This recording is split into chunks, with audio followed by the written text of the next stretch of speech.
morning. It is 9:50, so we've got about 10 more minutes, but I was thinking maybe I could show you how I do my scrappy backs, because I've had people ask before. So, let me grab one.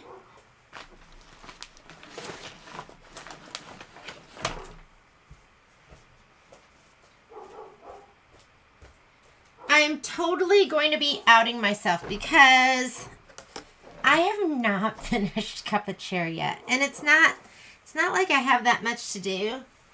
I have to make that little pocket that goes on the very back. But this is, here is my 2 scoops. Did I say Cup of Chair? Here's my 2 scoops. 2 scoops is what I haven't finished. Who cares if we haven't finished Cup of Chair? We're working on it right now, right? So nobody can give us a tough time about that. I'm going to put this right here. Here is my front to my 2 scoops. And here is my back. Let's see if I can pan in. So I literally take all the pieces and cut them apart. I keep them as big as I can, like the bigger the better, because of course it goes together quicker. And sorry about that, that's my mangy mutt. He's doing his job, he's guarding the house. And then I just like haphazardly just sew them all together. So with Cup of Chair, you know you have, and then I'll cut this apart because I can't remember the dimensions, but I'll cut it in part in the sections that it needs to be cut apart in. But that way you don't have a bunch of leftover pieces just laying around. You get to use them all up. The good thing about buying the backing for this for Cup of Chair is that the backing is, I think it's 54 inches by 70 something, so you don't have to piece it together. It should just fit the back of your fabric perfectly. Let me go ahead and put this to the side, and someday I will finish it. I'd love to bring it to the store and have it as a sample. I need to sew on my sprinkles. It was the little stuff that's hanging me up. So here's all my fabric from Cup of Chair. So what I'll start with is I'll grab my little pieces like this and I go, oh, those fit perfectly. And then I'll cut this end off and then I'll just sew it together. So I'll have these pieces, anything that I have left over, I'm just going to cut them all apart. So I just start cutting and matching stuff up. So I can use this and this, and I could use this, and I could put this on the other side. And then I just start cutting everything apart. And I start sewing it all together.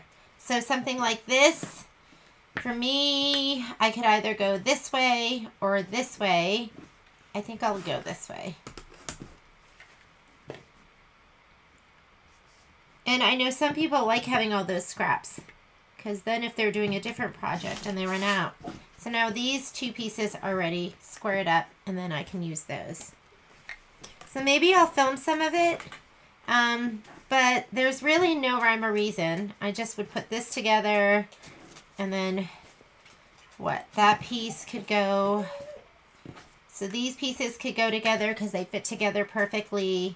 So I just start sewing them, pressing them, trimming them until everything is all done. And I keep, because sometimes it looks pretty to have a little piece like this. I also keep any squares that I mess up. So, and those are kind of a treat, and I'll take those and I'll sew them into the back too. I don't even remember having black. Do we have black? Maybe for the car tires. So something like this. I'm going to get rid of the Momo hair first. And then I will cut it here. And then I'll probably cut it here. I don't worry about it being too perfect. Now these are ready for me to piece into my backing too. So I'll just go ahead and I do that first. And I leave whatever's going to be big as possible because that makes it easier. And I like using the little pieces because I think they're more interesting than the big pieces as well.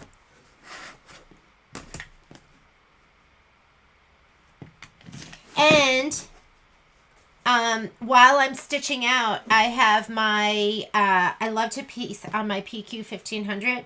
While we're doing stitch outs, like embroidered stitch outs, I'll be piecing this all together and pressing it as I go. Instead of just sitting there, because I hate just sitting. Makes me feel unproductive. So now these are ready for me to start piecing those together. And then you, of course, have big pieces like this. Like, look at this big old piece. So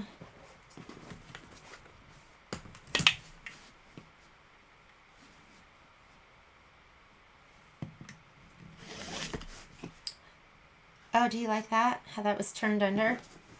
Oh, look at that. Okay, fluff your fabric, ladies. Seems to be a theme with this project. Jeannie is not checking to see if there's something underneath her pieces. Okay. The only thing I think would be cuter is if, like, I did things, I, like, added a star in there or something cute. Because a lot of times I don't. But all the fabric gets used, and I really love that. So we have 4 more minutes. That looks uneven.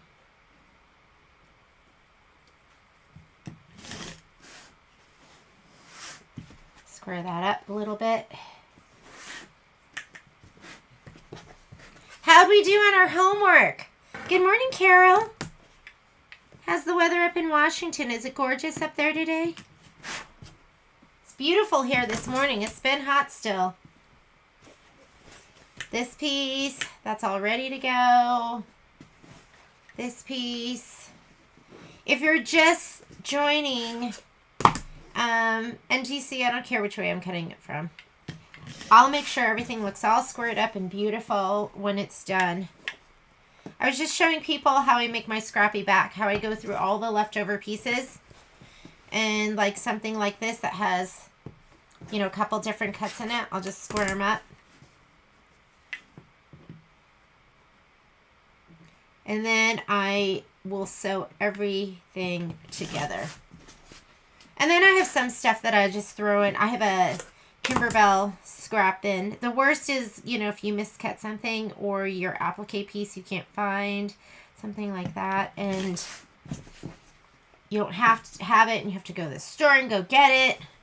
Or in my case, I have to run down to the store and open up shop to go get it. Who wants to leave when you're in the middle of sewing, right? You just want to keep sewing.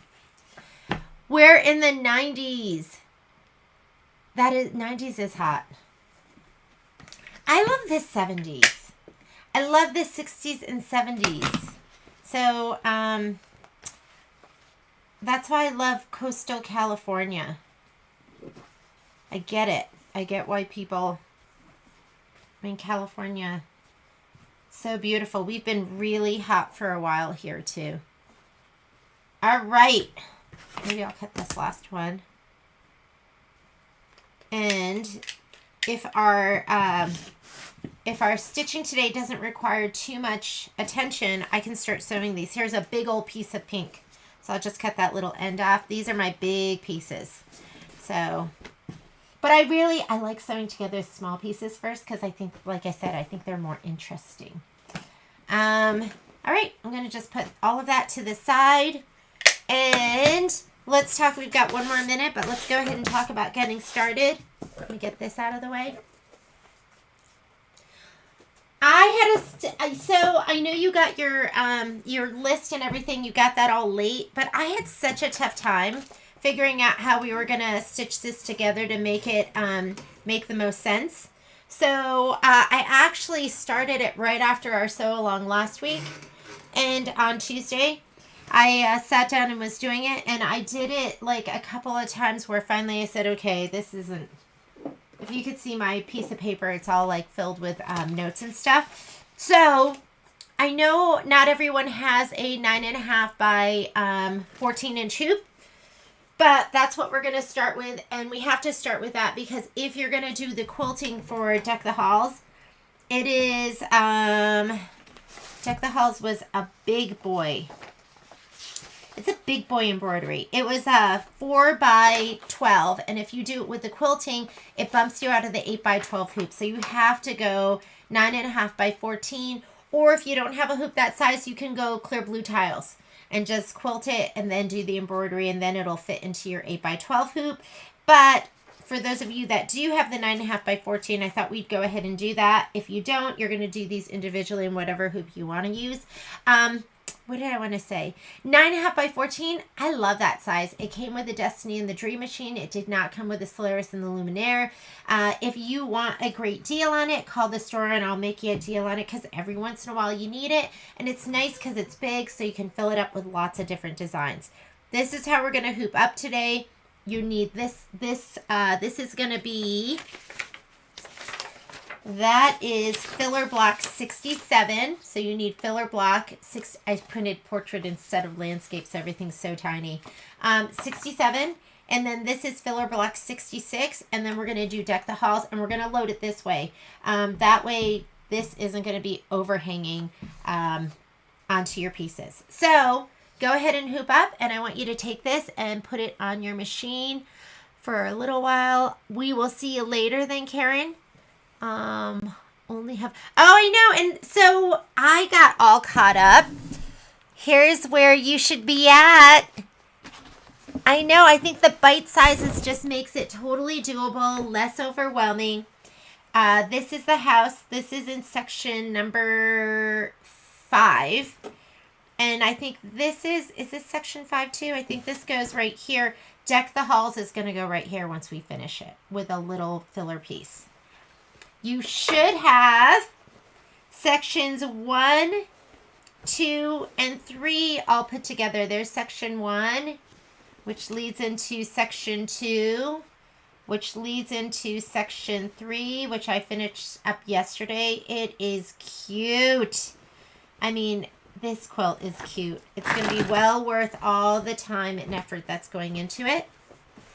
And then we have, this is section 4.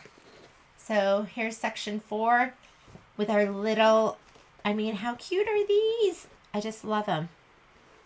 I don't remember that stitch line. Am I supposed to pull that out? Can't remember. Okay, so there is, who am I going to give this to?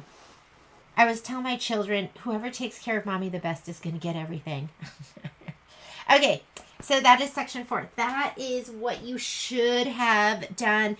And then there were some extra homework pieces that should be done too. And the reason I had you do these is because you'd already done them. So since you've done Snowflake 1, 2, and 3, why not do Snowflake 4 too? Since you'd already done Reef 1 and 2, why not finish it up and do Reef 3 and 4 as well, and all the stars. So yeah, hopefully you ladies and gentlemen have been able to keep up, and I hope you're enjoying it. I've been loving it. All right, so hoop up in your 9.5 by 14. If you don't have that, you could go ahead and do this one. You would have had to have quilted this beforehand, but I'm going to go ahead and take this over to the machine.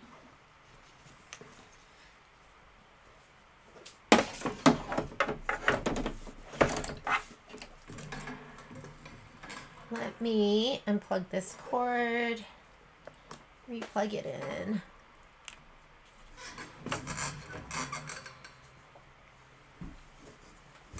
And I just cut my, if it was just me and I wasn't doing a sew along, I would have, hang on, let me fix that. I would have done a whole bunch of the blocks, like the 4 by 10s. I would have done all of those in my 9.5 by 14 inch hoop. But I am doing it in the 8 by 12 just because I know more people have that size. All right, we're going to go into our pocket. I just want all of you to be included. So, you know, we'll do things that we can to make it work. So we're going to go in here and Capuchere quilting. Filler block 64 is plants 3. 64 is plants 3. Wait, that doesn't sound right to me. I was looking at the wrong thing. Filler block 67. 67 is line 6. So here's line 6. And we are choosing our line 6, 4 by 6 horizontal. So here is your 4 by 6. First one's going to be horizontal. The second one's vertical. We want horizontal. With line 6, I don't think it really makes a difference. Hoop size. I'm going to select my hoop size. I'm going to go up here to my settings button. And I am choosing 9.5 by 14. That's going to give me my work area. So you can see the black line right here is the work area. Red line goes around your design. And we're just going to go ahead and take this. There's nothing else to add to that. I'm just going to bring it up to my top left corner. I move with my finger and I do fine placement with my arrows. And we're going to move it all the way up. Let's go ahead and add. Now we're going to add block 66, which is the blue graffiti. And for block 66, it's cup 1, 4 by 4. So let's go to our quilting designs again. Cup 1. And I think there's only one 4 by 4. So you don't have to worry about horizontal and vertical. There it is. You want to leave, I mean, it's easiest if you leave like at least half an inch, if not like an inch in between those two. So you can cut, because sometimes your fabric's going to pull as we press and as we sew. Excuse me. Excuse me. All right, let's go ahead and add our deck the halls. Deck the halls. Okay, deck the halls. This design is going to be plant 3. And we're going to stitch them individually. I'm not going to have you group. And what did I say? Plant 3. Isn't it amazing how, like, quickly I can forget? I just said it, and then I just forgot it. And we're doing the 4 by 12. 4 by 12. There's only one 4 by 12. Go ahead and set it. Oh, you know what we should have done, actually, is we should have placed that one first. The reason we should have placed that first is then we could have combined the other design on top of it perfectly. If I combine, it's going to do all of these. So this is just a lesson in order of operations. You know, let's go ahead. We're going to stitch those two out and then we'll come back to this. Otherwise, if you're on a Luminaire and Solaris, it's not a big deal because you can just go to edit and you can use this key to change your stitch order. But if you're on any of the other machines, you're not going to have that. I'm just going to get rid of this and then we'll add that in later. So I'm going to hit delete. We're just going to get rid of that. We're going to stitch these, but I do want you to place it like this so we can go back and add those in. Let's see. Hello from PA. You know, growing up in Connecticut, I'm used to tons of rain. So we're just going to go ahead and say embroidery. I miss the rain here. But anytime it rains like more than like a day or two, I'm always like, oh, I'm that's enough. Because Momo gets all wet, house gets dirty, and but I like a good rain. Jeez, you just can't beat it. Let's look and see what colors we're gonna need to stitch out. Where's my bag?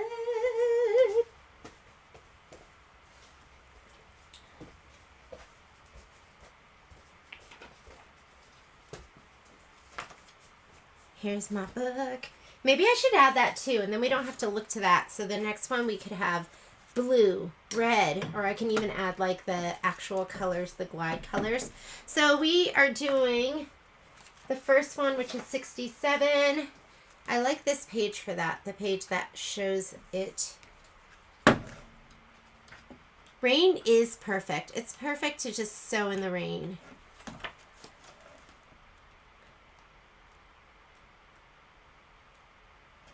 All right, here we go. Is this my right page? Here we go. So we are stitching out these two right now. We're going to start with this one. So that's going to be in white, and then we're going to use navy blue. But let's just put white in for the very top one.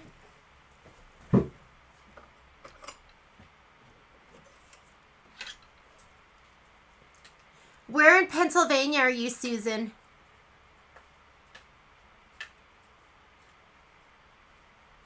Patrick is from State College, PA.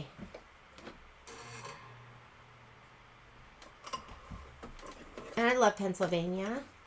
I lived in Philadelphia for a little while.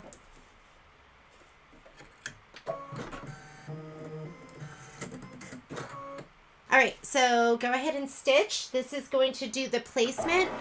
We're just going to do these one at a time, and I want you to give these a shot of spray. If you haven't joined me for so long before, you have, somebody had emailed me about this too, about batting, like what brand is it that's dimpled on one side and bumpy on the other side. So all batting is like that. I think, I could be wrong. So there is a right side and a wrong side to your batting, and the right side is the dimples will go in, and the wrong side the dimples will come out. And if you ever had a quilt where you were quilting on it and some of your batting was coming through, that's usually because you have the wrong side facing up. So I didn't know there was a right and a wrong side. I think we had a quilting instructor in the store talking about that, and I was like, ooh, that's like good information to know. I used to just throw it down. I didn't care. I'm still not a batting expert. And I use all my leftover pieces of batting. We have a lot left over from projects from the store. But I'm going to go ahead and put my batting down, and I'm going to put my background fabric down on, oops, not yet. Okay, when you do the filler pieces, you're going to do step 1. We're going to come over here. I'm going to go this. You're going to skip the next step, which is the orange, and that's the tack down, because we've already put our piece down and it's already cut to size. You are going to do this step. This is the placement for the background fabric, and you need this because the snowflake fabric will fit perfectly in that square. If you are doing this with large background fabric, like the deck the halls that we're going to do later, we are going to skip steps 2 and 3. If you're doing the filler, you're going to skip steps 2 and 4.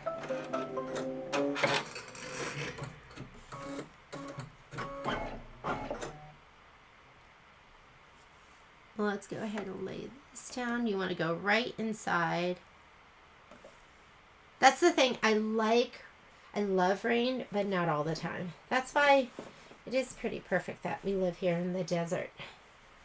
All right, we're going to skip this next step. I'm not showing it to you on my screen, but it is in orange.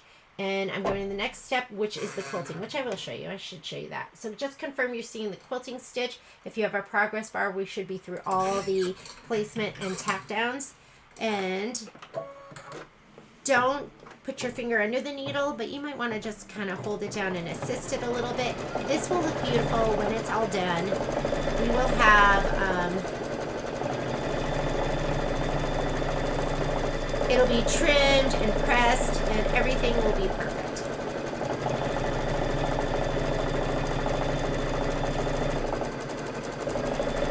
You do need to watch out. The sides that you need to watch out for the most are going to be I think the bottom and this side especially, because the foot can scoop underneath the fabric. So if you're really close to that edge, keep your finger on your start-stop button so you can stop it if it goes under there and wants to pull your fabric. Wants to stitch it down, make a big old mess. I think I'm fine. I love BC. I told Patrick, I said, maybe when we retire, we should move to BC. It's just beautiful. And it has everything Patrick loves, which is mountain biking, skiing, rock climbing, because we could go to Squamish. But it has everything that I would need. I always tell Patrick I can go anywhere UPS delivers. Anywhere Amazon goes, I can go. Isn't that that's so shallow that I would just need Amazon. Okay. That one is done. Let's go ahead and do the next one. You're going to want to put in your blue, so let's go ahead and change out our thread right now. Isn't this exciting, ladies? We're getting close to the end. I gotta tell you, I always feel like the border strips, are such a chore. I don't know why, but they are so much easier because same thing, we are going to be cutting down our batting and we're going to be cutting it down to size, so it saves so much time. Depending on your hoop size, a lot of it does go faster in the 9.5 by 14, but you can modify it to other sizes of hoops. And you can use clear blue tiles, and you can do traditional stuff.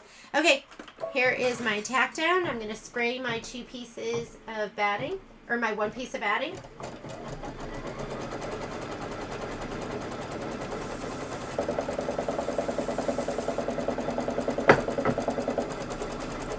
People always ask me where I'm spraying, and I use, it's pretty gross right now, but I use my, show it to you. This is my handy dandy spray tent right here, and I put just a piece of cardboard in here, and when it gets too icky, I just change it out. But this is what I'm using, and it keeps the aerosol from going all over the room. When we go to do the border strips, I'm going to be using a spray box because the pieces are long. So I do have a spray box that I've kept. It's like I've had that. Oh no, for a second I thought it was missing. My spray box is like so bad because Momo's run over it. And okay, remember, we're going to skip this step, which is the tack down. We're going to do the placement. So do this step. That way we know where to lay down our background fabric. How did you decide what order to stitch all the blocks? I really agree.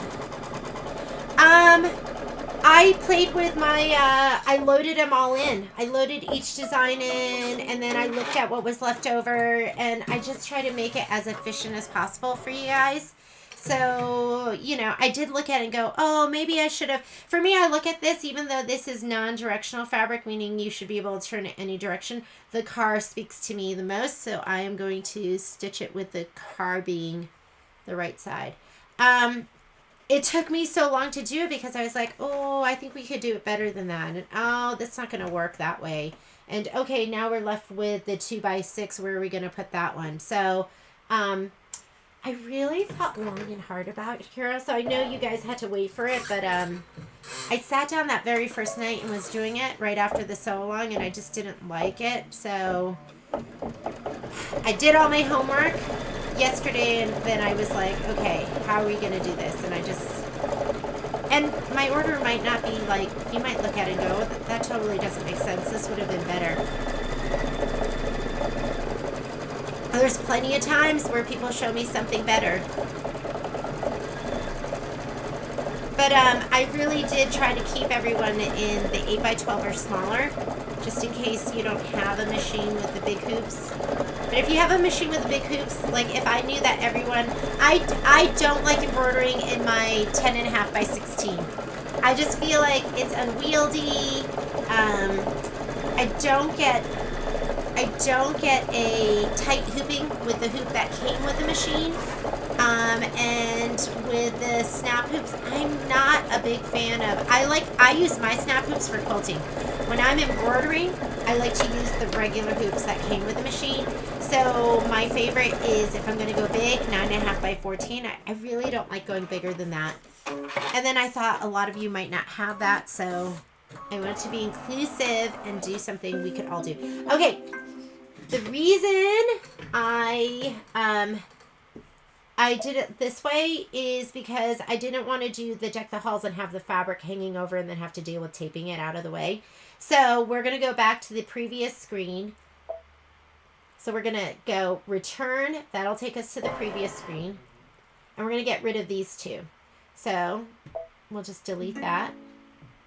And we'll delete this. Now we're going to add deck the halls. If we had added deck the halls, it would have... Oh, the reason I want to add it now is because we're going to center everything together and then move it. If I had done it before, I would have had to eyeball it. Eyeball the car on top of the quilting stitches. So we're going to come in here. Cup a chair. We are doing, see all my notes for me, like crossing it out and putting it together and just, plants 3, 4x12. We already did this, but we're doing it again because I had to throw it away.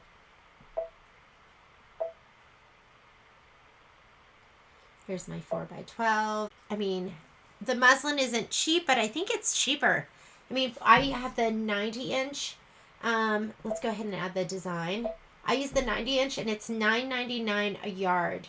So 36 inches by 90 inches. I feel like it's a better buy. Cup of cheer. And we are doing stitch block. This is just stitching.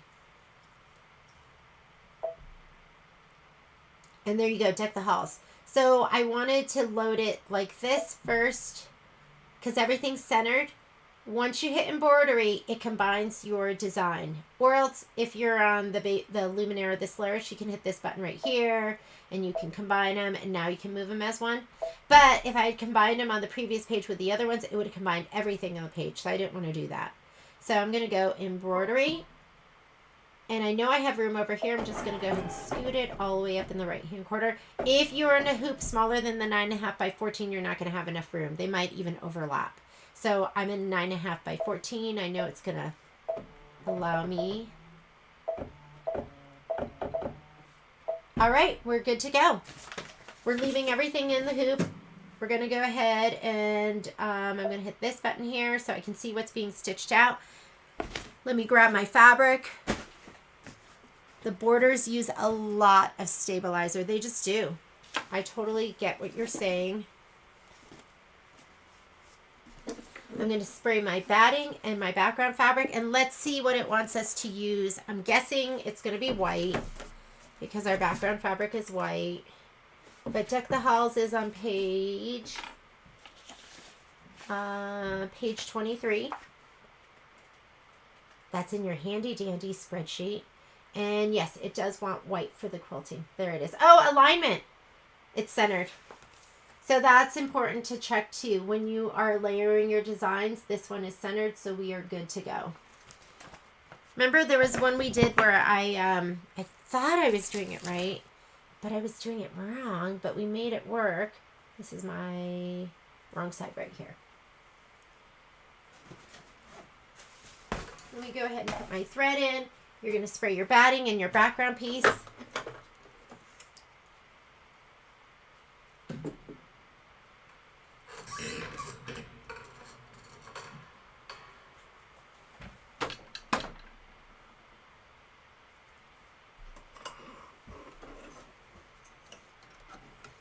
Guess what's coming out, ladies? I emailed my rep, and so Sweet as Pie, the auto ship, which I'm part of, the auto ship will happen not this Wednesday, but next Wednesday. So if you haven't ordered it yet, and I think we're going to be kind of in the pocket next week, we're going to be doing our borders and our embellishments, and then you'll probably have to finish up on your own, but that's going to be the next big project that we'll do as a sew along is Sweet as Pie.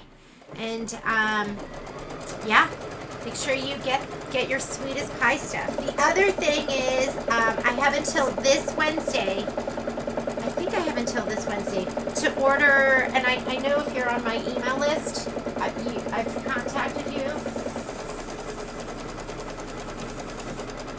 But the tape dispensers. The tape dispensers and the binders are coming out. And I did get a price on the tape dispensers, so they're going to be $22.99, which in my email I said I thought maybe they'd be $30. I had no idea. But the orange one, that orange one came out, it was $21.99. So I figured with the way all pricing has gone up, I thought it was going to be much more expensive. But my rep said it's going to be $21.99. And we'll do our pre-order at 20% off, and it is on the site, so you can go on and order it. And she did tell me, too, she thought it was such a limited run that only the people that put in numbers for the auto ship would be getting it. So, all right, this is my background fabric piece.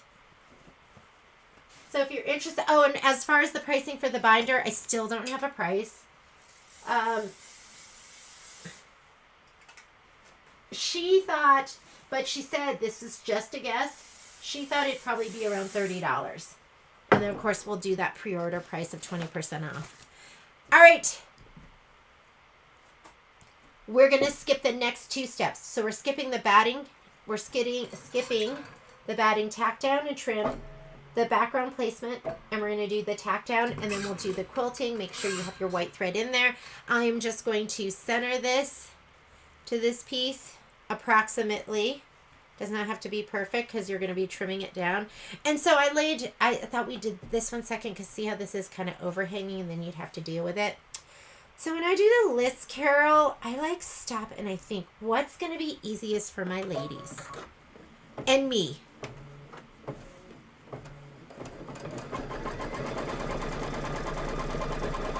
I have a lot more fabric over here on this side, but it's okay.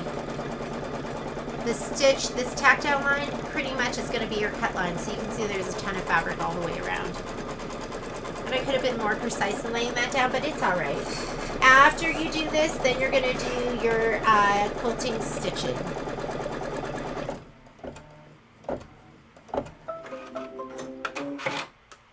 Look at your screen, make sure it shows you what you want to be seeing and that you're not lost somewhere in those tack down stitches.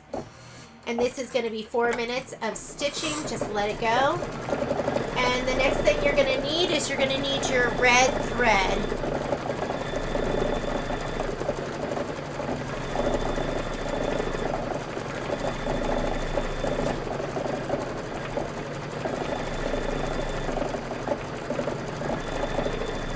So grab your red thread.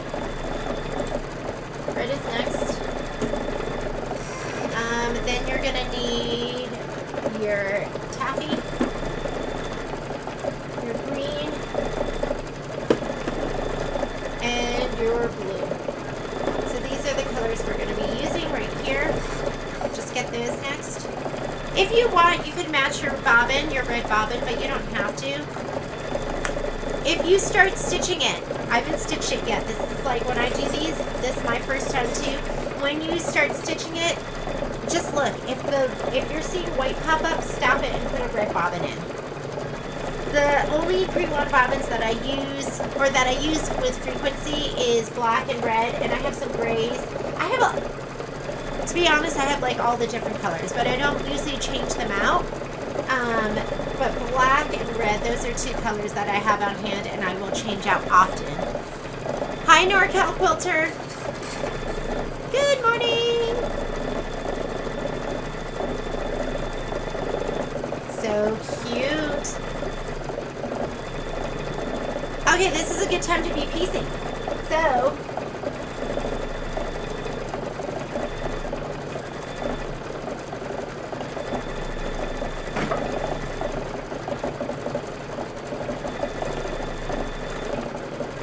let me see if I can show you.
right, we're going to put in our red. I was just kind of setting up over here on my PQ 1500. I love my PQ 1500. If you don't have one of them, everyone should have a PQ 1500. It is stitches, 1500 stitches per minute. To me, which isn't like the big thing, right? Because I am not a super fast stitcher, but it's powerful. So when I'm doing something like a jelly roll rug or a, or I'm hemming the bottom of my jeans, I'm short, so I have to hem everything. I'm always on my PQ 1500. It literally will go up and over that hump in your jeans, which I can't do with any other machine unless I use like a height compensation tool. So here's Deck the Halls. Let me turn on my machine. I don't even know. Oh no, you get to see all the naughty bits in my store. Not in my store, in my sewing room. It's so messy in here. Sorry. Hopefully it'll make you feel at home. So here's my PQ 1500. I just got this. Well, I got it a while ago, but I got the holster too. I love this. This is, if there's one thing that isn't great on this machine, it's the lighting. So this is that Caterpillar light. It's going to be a deal of the day this week. And it just gives me, look at, and it has a couple different settings. That's my lighting without it. Not very good. This is my lighting with it. And you have 3 different settings, which is fantastic. And then it's rechargeable, like USB rechargeable, which I think is amazing. So I'm going to stitch with,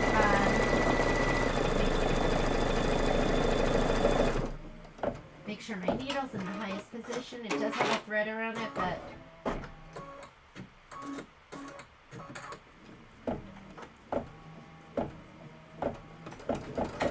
okay. It threads from left to right like a featherweight would. And I've got my 1/4 inch foot on here without guide. It doesn't come on one with a guide. And I'm just going to start grabbing pieces that fit together and just sewing them together. And then I'll press them as I go too. Ooh, these go perfectly. Not kidding. Stitch length, I like to piece really tight, like 1.8, and I'm going to chain piece 2.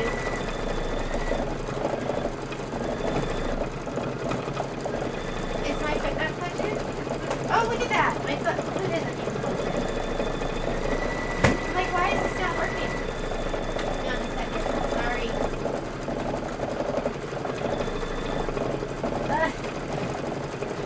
This camera arm is literally over my head.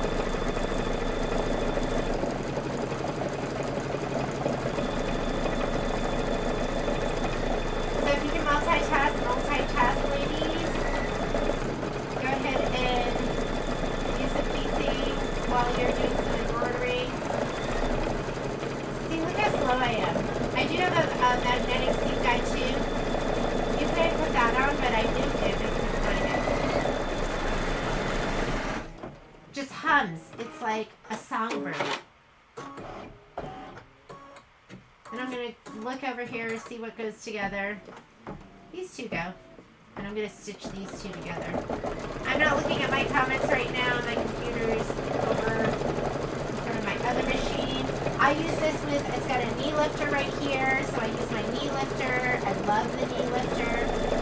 My knee's short, so I actually use it more like a regular lifter.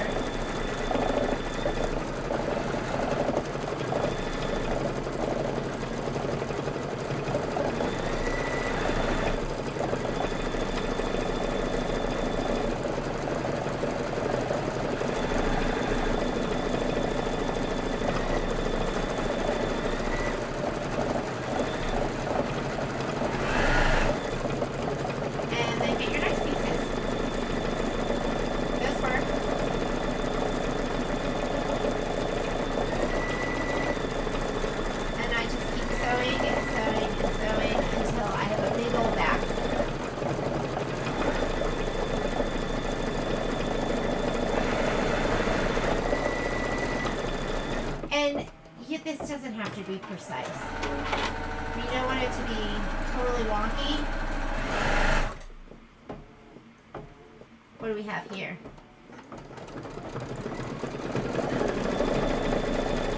And then I might have 2 pieces that don't go together perfectly, but I'll sew them together and then cut off whatever is overhanging.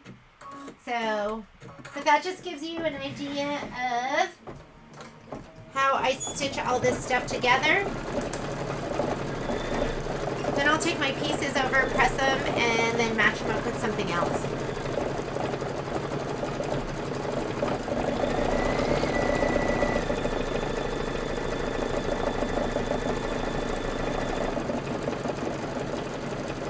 That's the back. I am working on the back.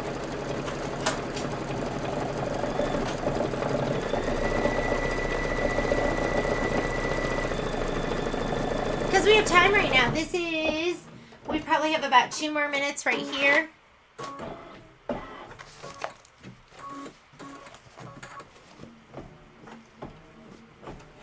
What are these? I don't even know what these pieces are. Okay, so this is what I would be doing if you weren't here. I'd be sewing all those pieces together, and then I'd be cutting them apart. Looks like my iron is unplugged.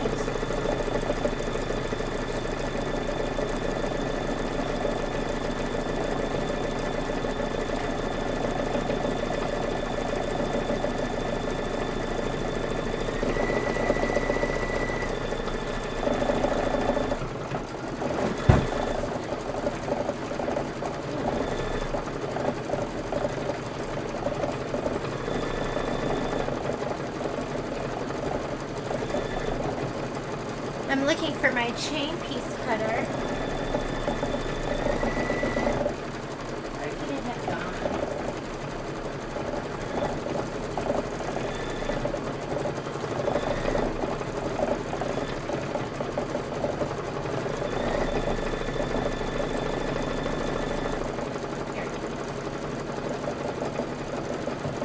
Okay, so then I just take my pieces and I cut them apart. Usually I have more than this. I'll do a whole bunch at a time. And then I'll just press the seams. Oh, look it. That didn't even sew. Maybe I ran out of bobbin thread. I will, with the backs of these, I'll press to the dark side. So let me just heat that up. We'll put this back over here and you can kind of get ready for the next color, which is going to be the little pink, which is going to do the swoosh.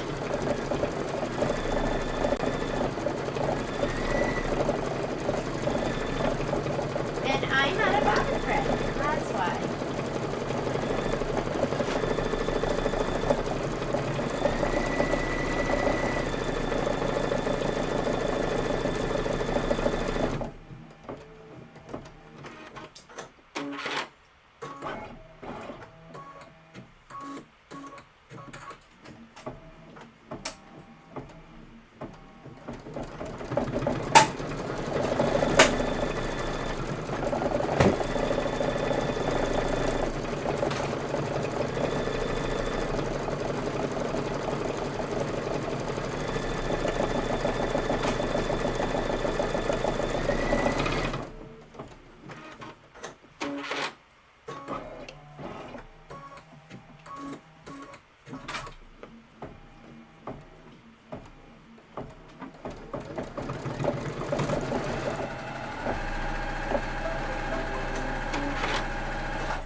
Okay, let's go ahead and put in your taffy, which is that pink. Is that like perfect pink? Perfect pink for Kimbernbell. It's like an off pink to me. But it looks so great with everything Kimbernbell. You have to have it in your selection. If you need glide thread, I order probably twice a month, so you can always send me a list of the colors that you want. So if you have a bunch of thread kits and you don't want to get Sweet as Pie, although I found with Sweet as Pie it was a lot of colors I didn't have, even though I have multiple thread kits, you can just send me a list. Send it soon, because I'm probably going to do an order sometime this week, because I needed some more thread kits. Okay, stitch out your swish. It's a minute of stitching.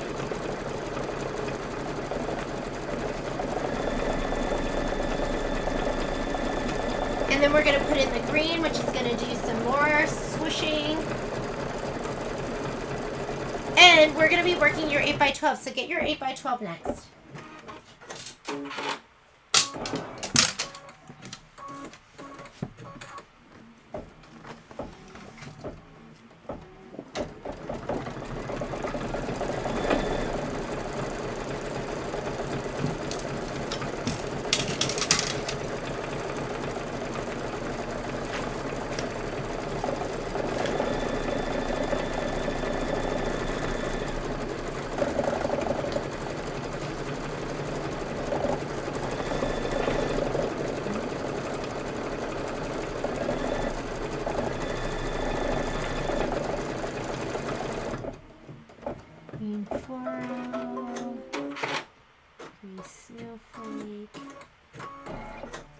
All right, we're going to put the green in. How you doing? Is everyone okay?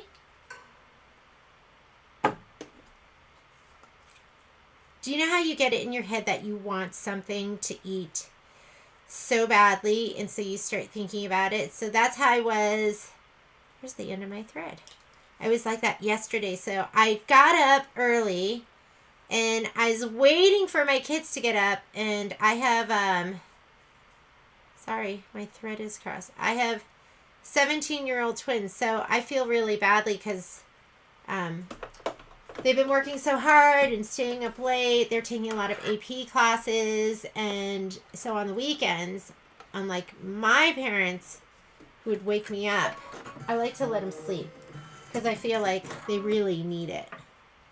But I wanted an acai bowl, and so I was waiting. Finally, at like 10:30, I couldn't take it anymore, and I went in.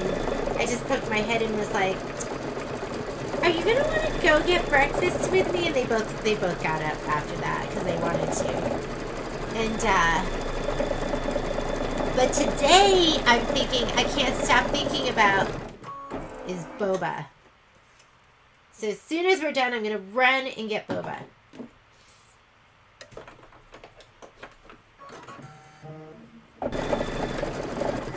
I tried to clean up this morning and look at it already.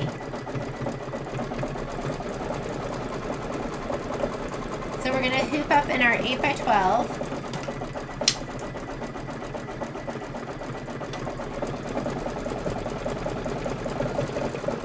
Oh, mine's pretty loose. Let's see. If you have a hoop tightener,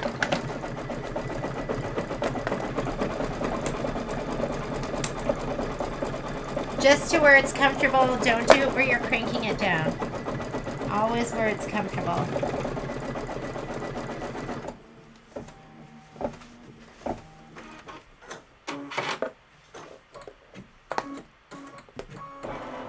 And I think that one's done. So I'm going to go ahead and slide that off. We'll put it to the side. And we're ready to get hooped up for our next one. So I'm just looking to see if anyone had any notes. I don't see anything. So for this one, like I said, we're going to be working in the 8x12. And if you look at our spreadsheet, we are going to load filler. I know the print's so small. Filler block 64, which is the green floral.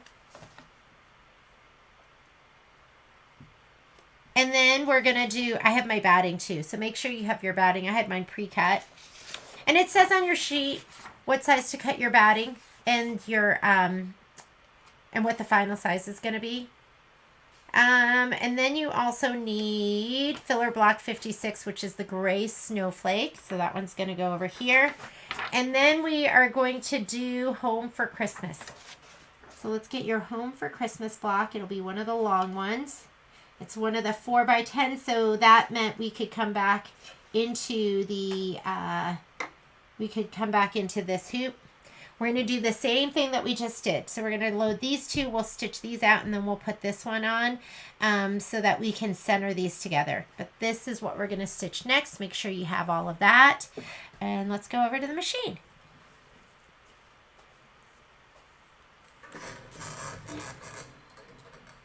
All right. And when I'm in my 8x12, I just cut my pieces, how do I cut my pieces? 12 inches. All right, so I'm going to take these off and put them right over here. Let's go ahead and put our designs in.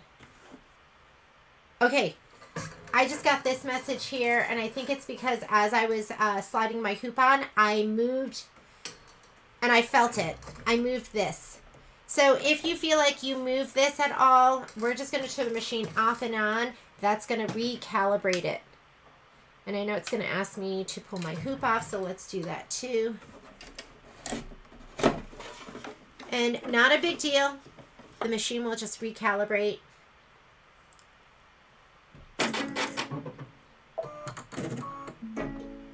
If you ever knock your embroidery arm by accident, just assume that you've knocked it off calibration.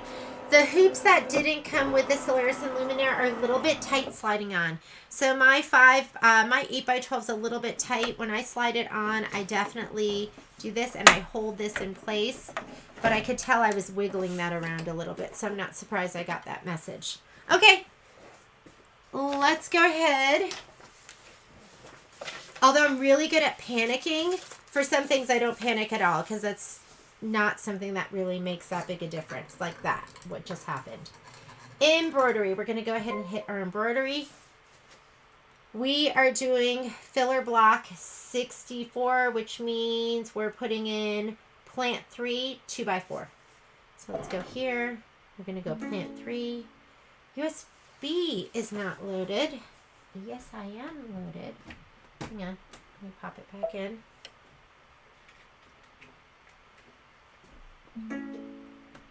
Hang on a second. Let me pop this out. I'm going to go direct.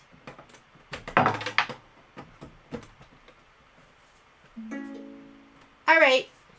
Let me turn my machine off and on one more time. Or actually, I'm going to pop this in my bottom USB first. Give me just a second, ladies. I'm going to put my USB into my computer and make sure something didn't happen.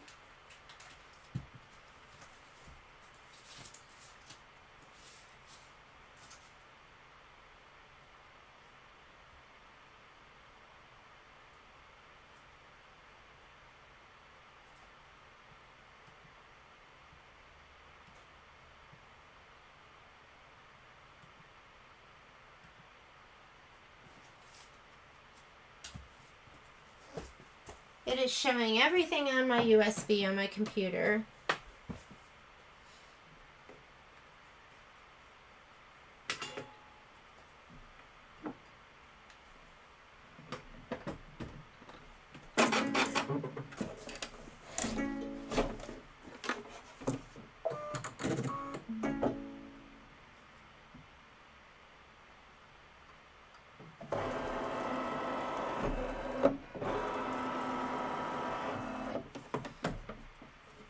I know. I know. Okay. Okay, we're good. I think it just needed another reboot. When in doubt, turn your machine off and on. And now we can go ahead and load. So I'm going to go in here to my quilting designs.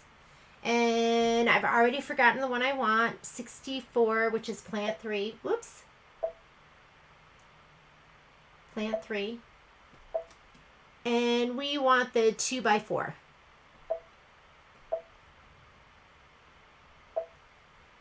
Go ahead and set it. We're going to take that and just drag it up. Oh, and I have to change my hoop size because this right now is the 9.5 by 14. I'm going to go to my settings button and let me choose my 8x12.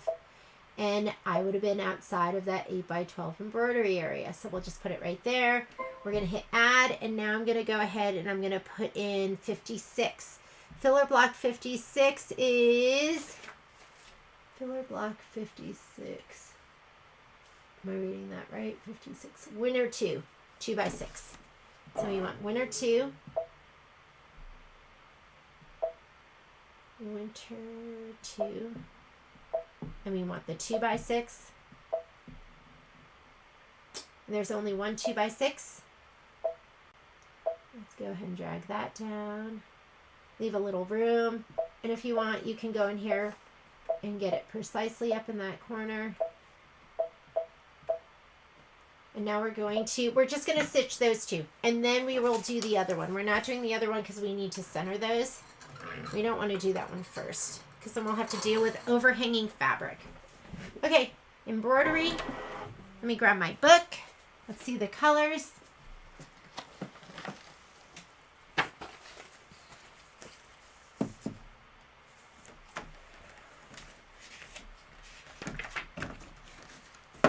We are doing,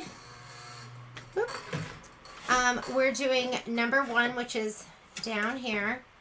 And this one is going to be the green for number 1. It's this piece up here. And then the other one we're doing right here is the gray one. And that one we're just going to be doing in white. So let's go ahead and put your green in first. And of course you can do whatever colors you want. Don't let us boss you around. You do you.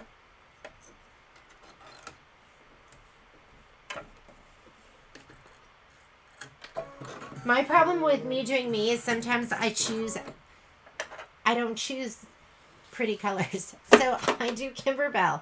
All right, go ahead and do your placement line. While it's doing that, you can take all of these over to your spray box and spray all of them.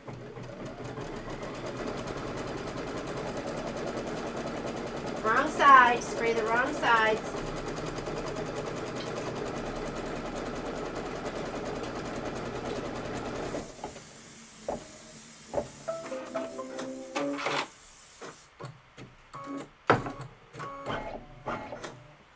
You are going to put your batting right in there. These are filler blocks, so we are skipping steps 1 and 4.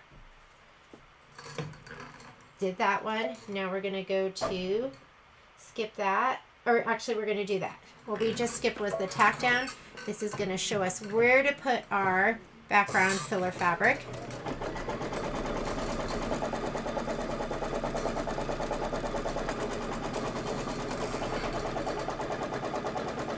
Grab your green fabric.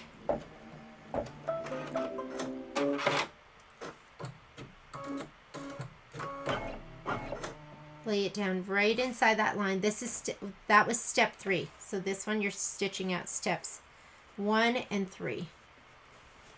Now we're going to go ahead and we're going to skip the next step. That's the tack down. Look at your screen. Make sure it's showing you what you want to be stitching, which is the actual quilting stitches, and go ahead and stitch those down.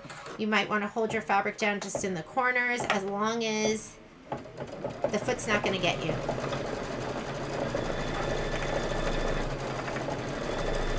The foot and the needle. And the most deadly part of this foot to me is the black screw. Because he moves so fast you don't even realize he's there.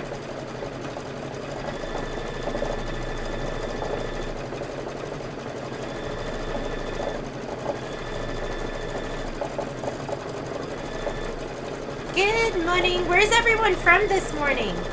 So I know Carol's in Washington and who is in BC? Susan's in Pennsylvania. Okay, next one. Let's change out our thread. We're just going to be using white. You could use gray if you wanted to really really pick some contrast if you wanted. The gray one. Let's see.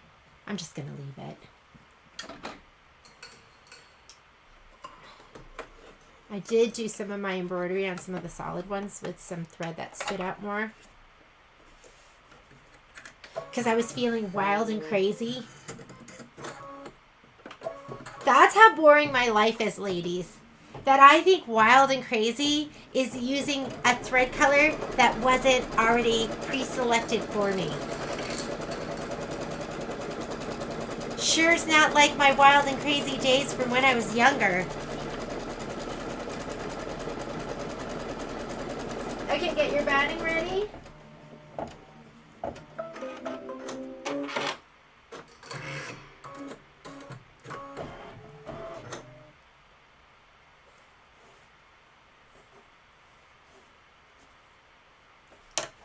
Okay, that was step 1. Gave you the placement line for your batting.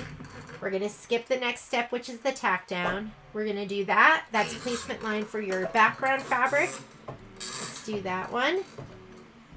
And then we'll skip the next step, which is the tack down for the background. Because it would literally just go right outside of this stitch.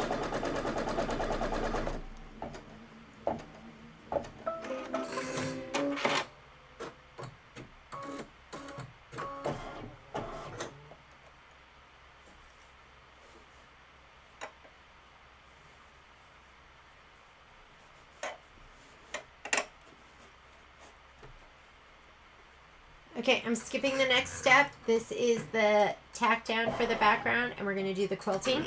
Just look at your screen and just confirm you're where you need to be.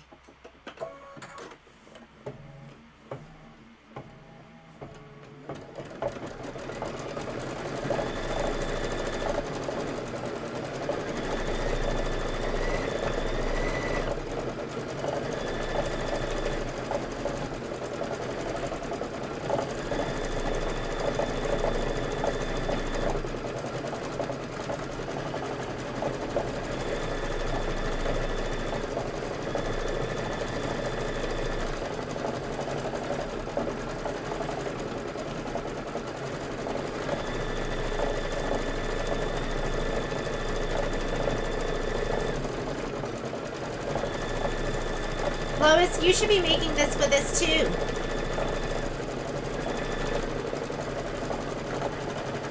It might be too cookie cutter for you. Those of us who love our cookies.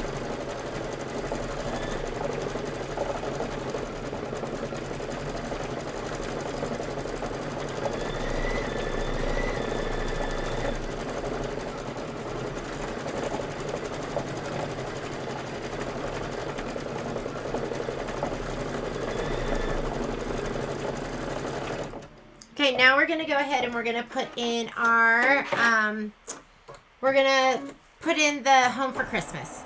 So we're done with those 2 filler blocks. And I know they're going to fit. If you're not sure your designs are going to fit, you should load them all. I've loaded them all already, so I know that these 3 will fit together. I'm going to say okay here. I'm going to hit my return key. And now I'm going to go, so this is our main edit screen. We're just going to go ahead and I can get rid of these. You can get rid of these later if you want. So let's say we add the other ones. So let's hit add. And we're doing Home for Christmas. And that one is...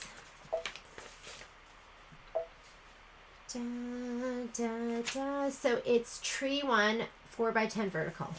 So we want tree 1. We want 4x10 vertical. Here is 4x10. This is 4x10 horizontal. This is vertical. And we're going to go ahead and set that. Before we move it, let's go ahead and add. And we are going to add Home for Christmas, which is just going to be an embroidered block. Embroidered, stitched. Refreeze. This one right here, Home for Christmas. Set. And those are centered. We can't move those yet. We got to get rid of these. So we should have just gotten rid of those, huh? Delete. We're still in our 8x12. I'm going to hit Embroidery, which is going to combine my 2 designs. And now we can just go ahead and move them to the upper right-hand corner. Layout, move. And okay, so we should be good to go. I'm going to go ahead and hit this button, which will give me my stitch out screen. And as far as colors, the background color is gray. Let's see what color they're asking us for. Page 25. It wants gray for your background quilting, and our alignment is centered. Perfect. So let's get our gray thread. Where are you?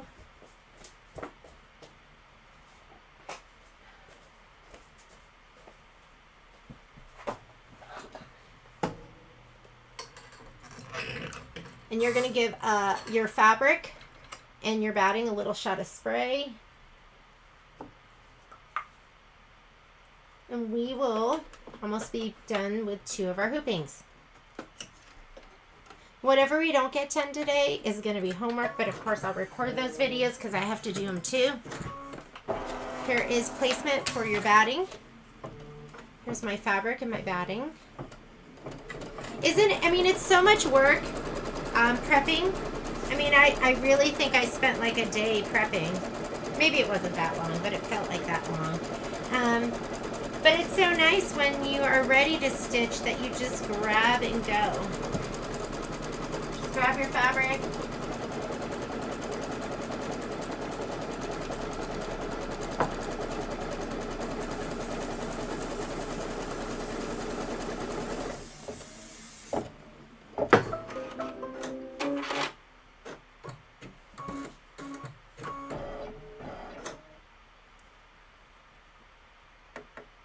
Let's go ahead and put this in.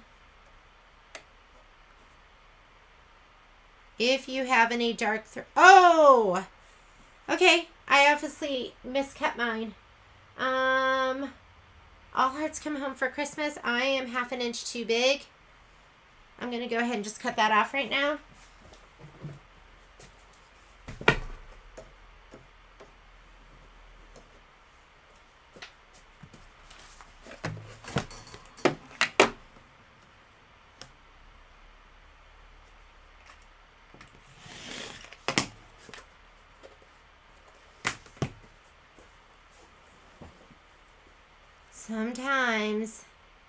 Sometimes I just make mistakes. Let's get rid of that red thread.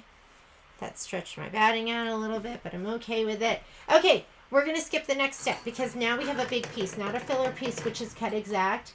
So that it was our tack down. This is our placement for our background, and that's our tack down for our background. I'm going to grab my background fabric right here, which is a big old piece. And we are going to put it on top.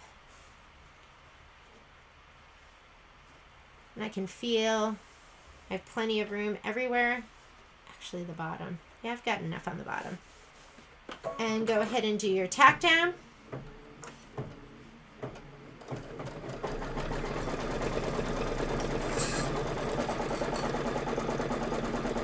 And I obviously have more on my top and my right, but that's okay because everything outside that stitch line is going to get cut off anyways.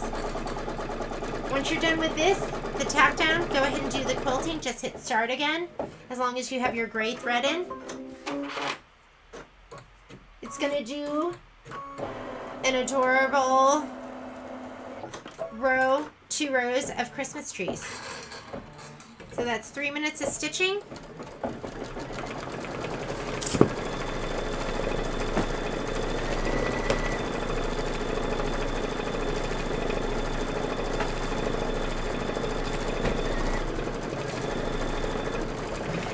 While it's doing that, I'm just going to keep piecing over here my backing, my back fabric.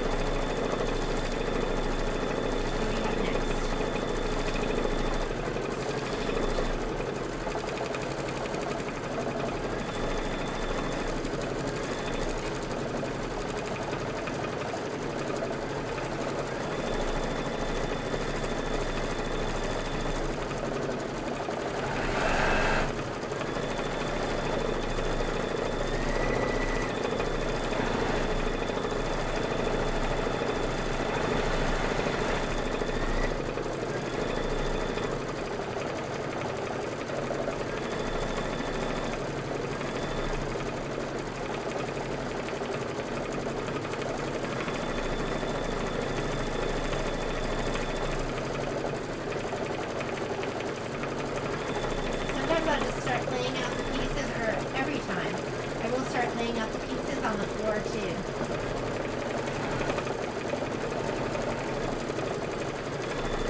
here. Let's go ahead and do some pressing.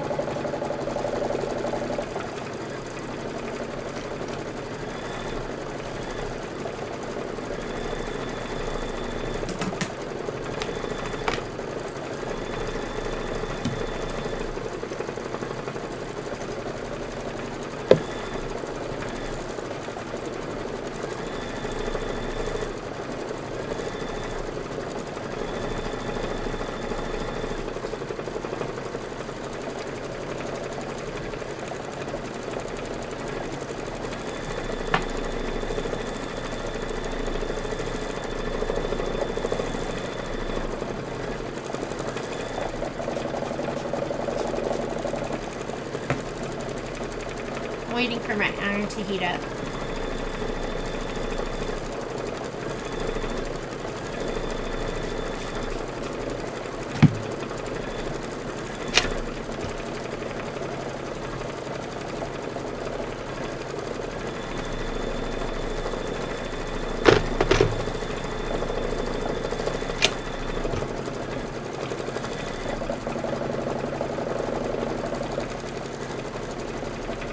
Then I'll square these up, make sure that they're laying nice and flat, and then I'll just start sewing those together. So this one, I don't think either side's really that much darker. Okay, for the embroidery that's in the machine, now we're going to go ahead and we're doing, what page was that? Home for Christmas, page 25. We are going to put in, it looks like it is just red and black. Does that sound right? Red and black. Yep. Home for Christmas. It says all hearts come home for Christmas. So the red is going to be 7 minutes of stitching.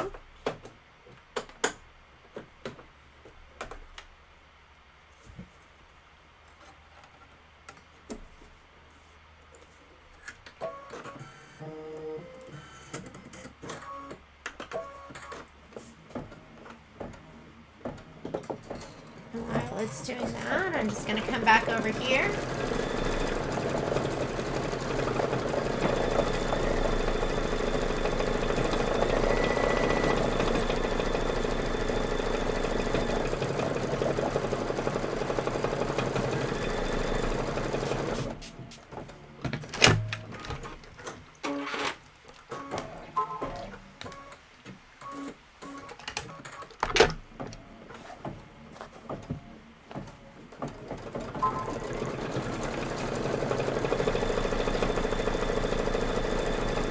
Okay, so now I might start laying these pieces. Those will go, and then I'll cut off the edges so it's nice and even. Yeah, we could do all of these. So I'll stitch this together. If this isn't laying even, I might trim that up.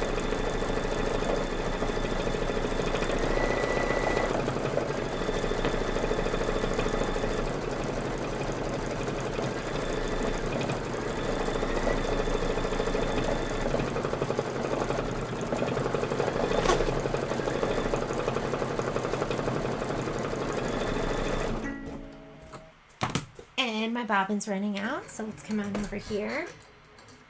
This is you seeing the chaos that's inside my room and inside of my head. Let me go ahead and grab another bobbin.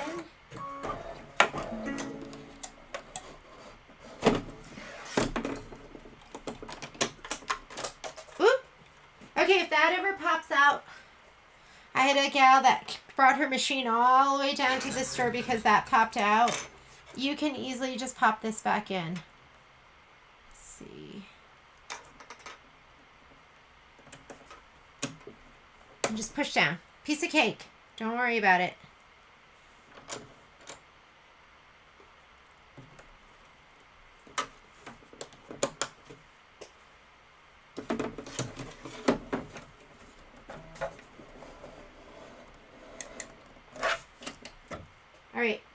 went back 10 stitches, and there we go. Off to the races. Over here, while that's working,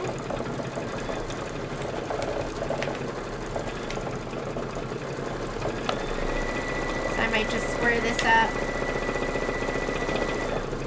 That's good.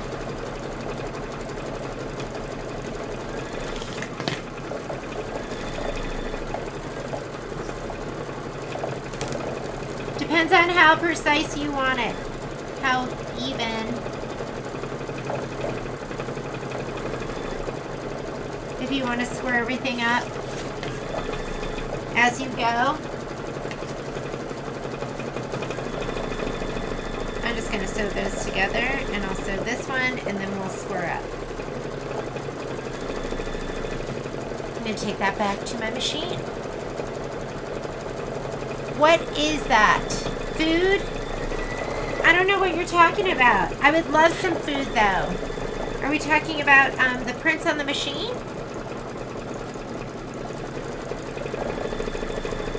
Then we visit our embroidery, make sure it looks okay, which it does.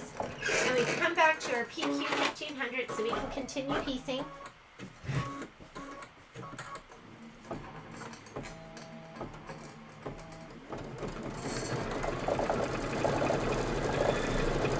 Then we try and hide the mess that we're making from you guys, but it's impossible.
Love that hum, it just sounds amazing.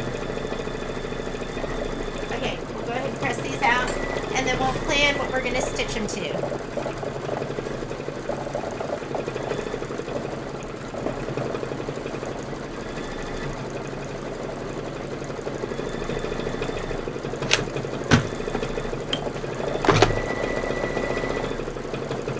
Set your seam, which I sometimes do and sometimes I don't do, depending how lazy I'm feeling.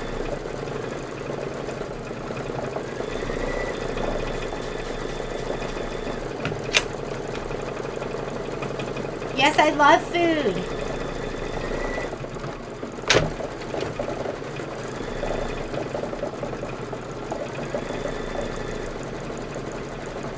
Like that seam I didn't set, but oh well. And then I'll even up my sides.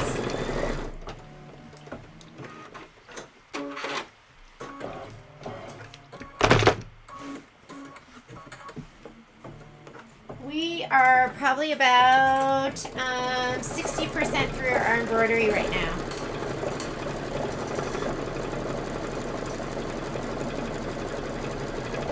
So I'm going to grab my pieces and I'm going to start making a big mess on my floor. I'm going to start making a big mess on my floor.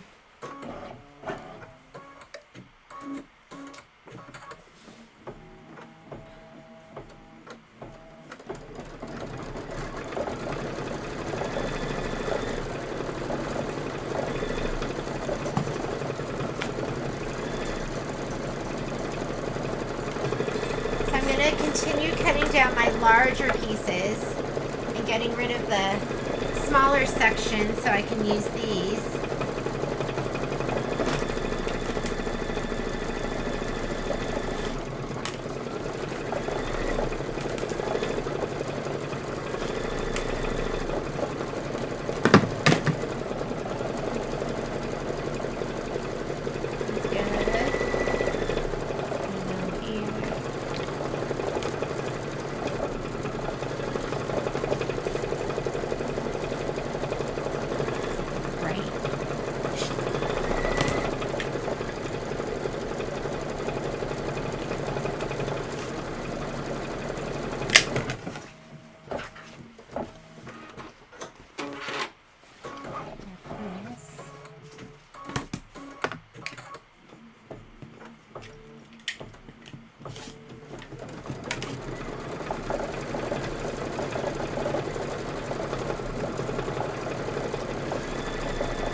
Okay, here is my design wall, which is really my design floor, right?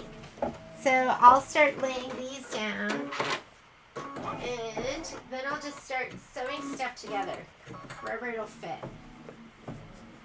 So now I have to fill in a gap here, so I'll look for a piece that'll fit.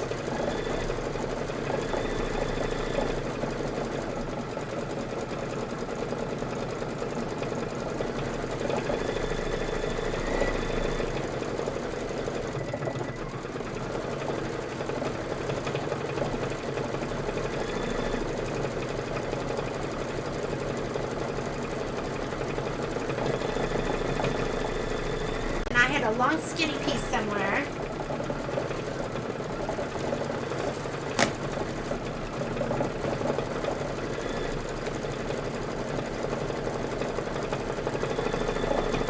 Maybe I'll sew this one in here. And I'll find that long skinny piece that'll go right down. Take this one. Put that one in there. So this is how I do my backs. I literally just start putting together like a puzzle. Whatever fits in. That'll go really nicely down there.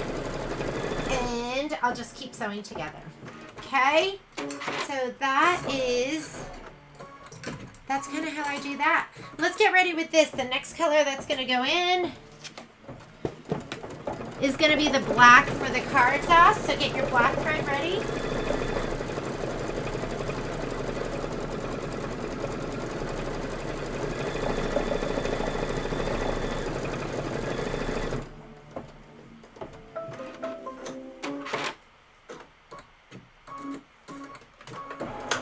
The black is just going to be a minute of stitching.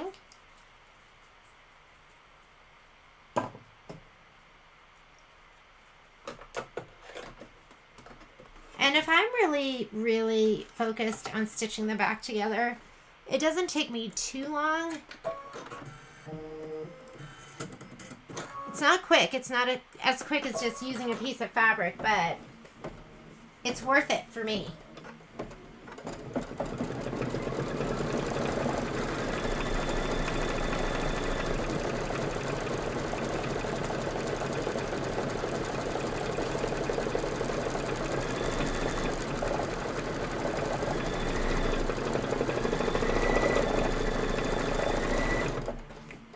Okay, and while it's finishing that, let's get our next block together. We're going to do, we're going to load filler block 62, which is big white polka dot, and then the card to the right. So go ahead and find those.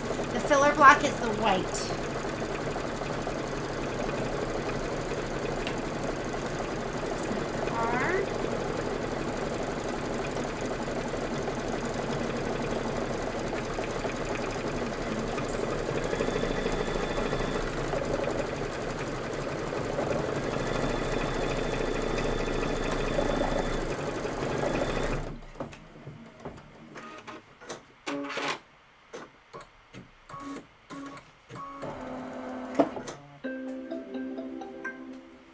right. We're going to say okay to that. And let's go ahead and unhoop. How are we doing, ladies?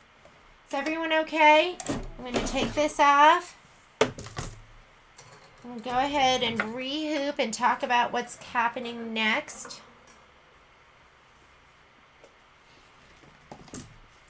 Inevitably, when I'm trying to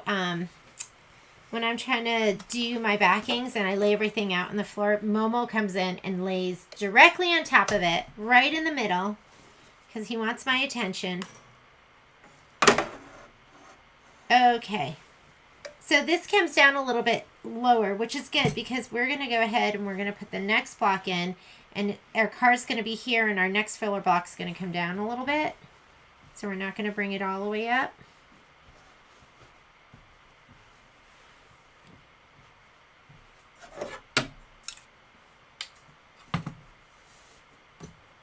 And we really go through the fabric here as well. I'm going to make sure this fits right up here.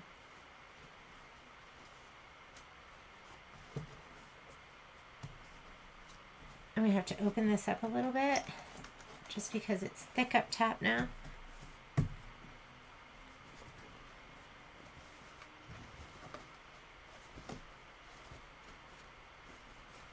There we go.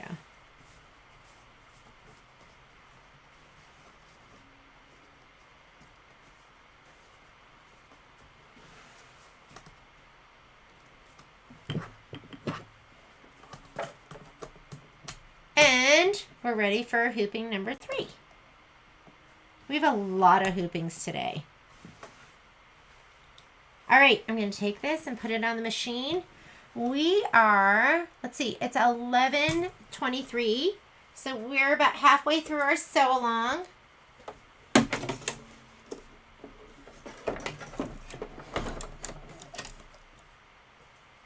And what we're going to be doing is we are going to be doing the car. And then this one's going to go right in the side. And that other piece came down a little bit. So it's going to give a little bit of waste here. But that was the best I could do with using the 8x12 hoop. So these are the 2 things that you're going to need right now. And let's look at our book and see. We'll go ahead and let's load up the car first. So we'll load up the car. We might have to fold that back just a little bit. Or we could take our fabric and scoot it over, but let's do them and we'll load them up at the same time. So car is going to be on page 16.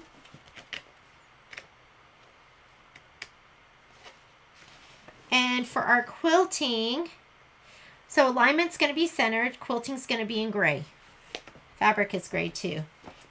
And then for the white filler block, I'm sure it's going to be white. But if you want to do a color, you could do a color and make it a little more interesting. Sorry, like totally have you off kilter there.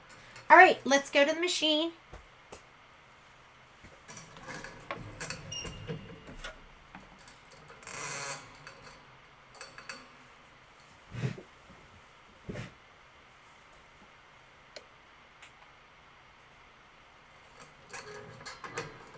I left that light on. I had hooked up that light onto my machine and I turned it on and I left it on all day and I kept thinking, it's so fantastic because it's just like I can just charge it, which is nice. And I mean, isn't it nice not to have to use batteries for everything? Let's go up here. We're going to go home to clear our screen. And let's go ahead and put our car in first. So there's the car. And we want to go tree 1.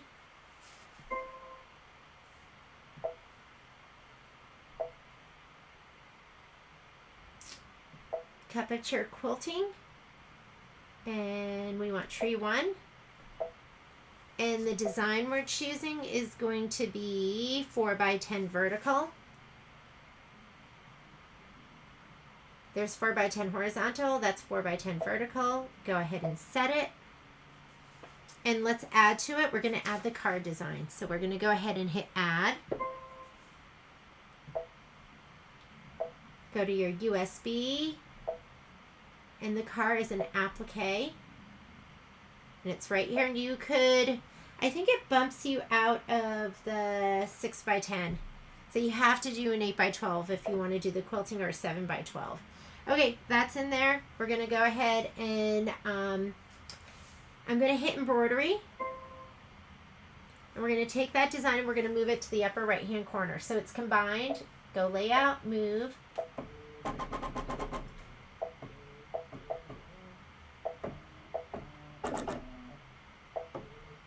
And we're good. We're going to say okay. I'm going to add the other design too. So to add the other, because I wanted to combine those, and I couldn't do the filler block and that because it would combine everything. So that's centered, combined, and up in the right hand corner. I'm going to hit return and hit add. And now we're going to add the filler block. So there's lots of different ways to do the things that you need to do. So the filler block that we're doing with the car is 62. Filler block 62 is winter 2, 2x6. So we're going to go in here, go to our quilting, and we want winter 2. And the size we want is 2x6.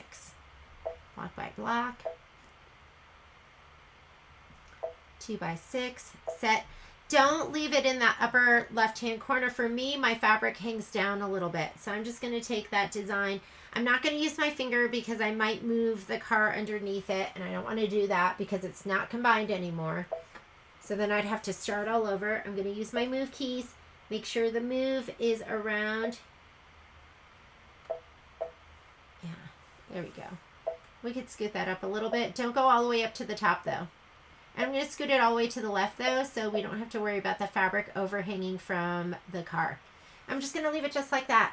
Have a little bit of waste there, but it's okay. I mean, you're going to have that once in a while. I love things that recharge. I love them. They're so great. Batteries were just always such a pain in the butt. I barely buy batteries anymore. Okay, so, and it's amazing to me that they can make things rechargeable, like a stylus.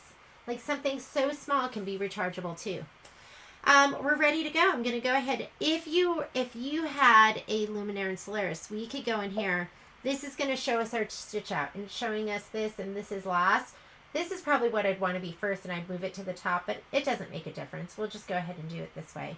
So let's say okay. That way you can experience it from another side, and we can work on placing our background fabric so it's not in the way. We're going to go ahead and say embroidery. We need to put in, I think we're putting in our gray thread first. So gray thread first. Go ahead and take out that black. Gray, because we're going to be doing the quilting in gray.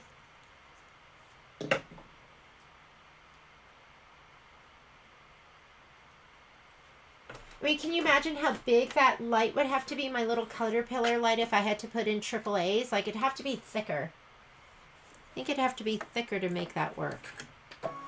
Now it's just less like cutie patootie, handy dandy. Look how tiny that is. Because you have that little port on the top that you can just recharge it.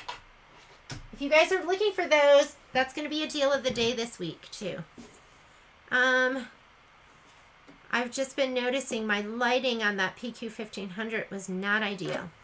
Okay, this is the placement for the car batting. I want you to grab your car batting, your backing. I mean, we're going to put all this stuff down. You can spray it all, but let's start with your batting and your background fabric. And let's hope I cut this right this time, and that it's not 4.5, that it's 4 by 10 is what I need.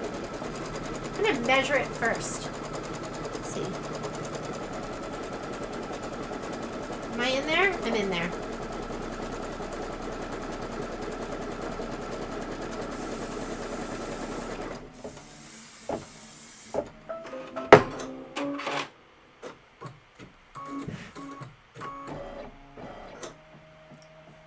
Okay, let's go ahead and lay that down.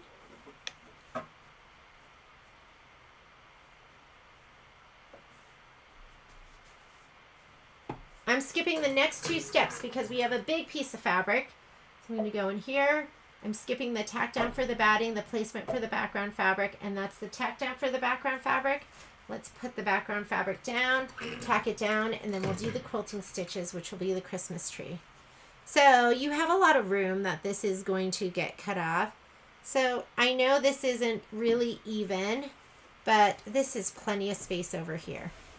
This is going to get trimmed up. Let me make sure. Let me make sure before I tell you that.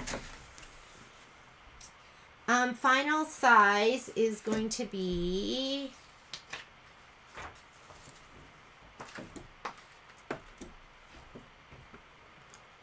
6 by 10. Final size, centered.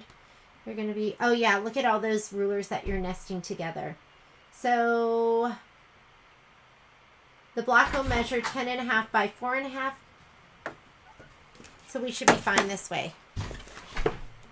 If you want to center it so that you can use the pop rulers as per the instructions, let's do this. I'm going to find the center. So when I really want the center, fold it in half, and then I fold it in quarters, and then that is the center, and I eyeball the center of this and then open it up, and that should be pretty centered. We might be overhanging a little bit on this side. We'll just tape it back. All right, here's my tack down. That'll be more accurate than what I was doing.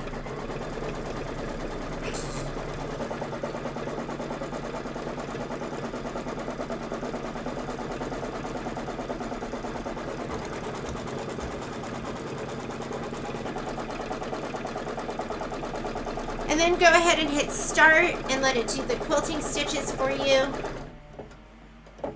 Blocks first and then these embroidered ones so you wouldn't have this overhang over here.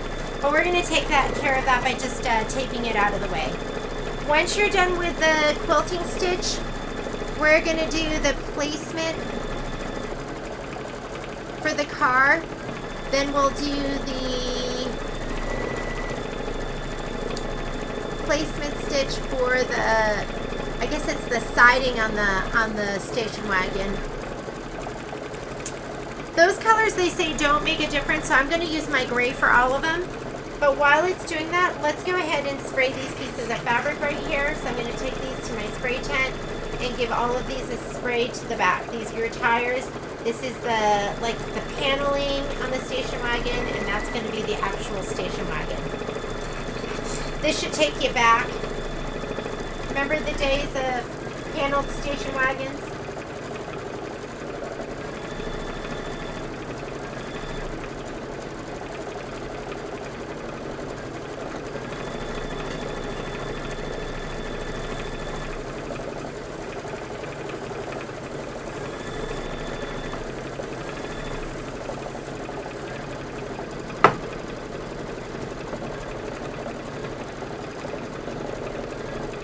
So KK2000, somebody told me KK2000 is the same as KK100. I've never bought KK2000, so I can't say. I love KK100 because it's what I've always used, and it's nice and sticky without being like too sticky. Because I've used the Selkie product. There's a couple other products that I've used, some other spray adhesives, and they weren't sticky at all. And I love KK100 because it's nice and...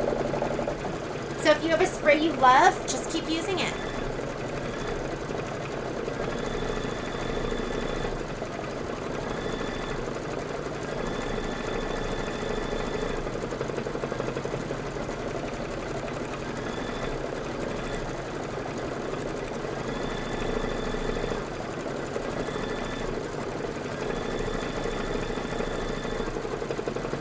After we do this, we're going to get into the fun blocks. We're going to be doing, not that what we haven't done has now been fun. It's all been fun, right? But we're going to do gift box 2. I think you guys have actually done gift box 1. We'll just do it anyways because it's a little bit challenging because you have to place the gift box down. And we're going to use the tack method, because it came out so perfect last time.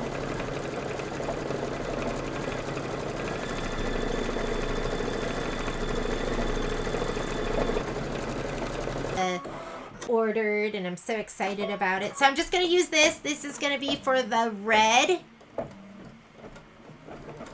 And your red should be sprayed. This is all going to have a nice satin stitch on top of it.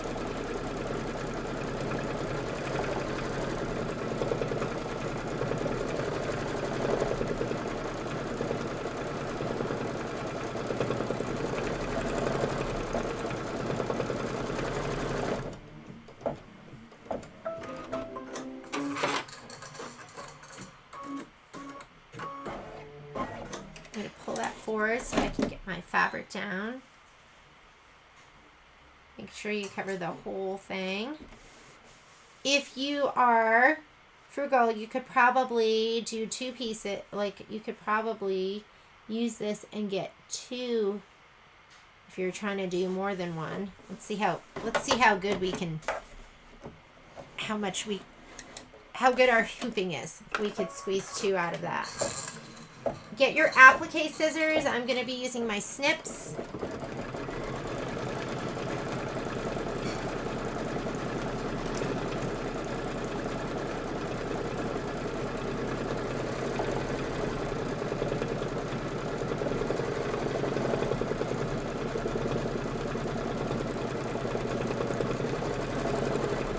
Yeah, I think I could do another car. Right? If we flipped it the other direction, I could have even gotten closer to this edge.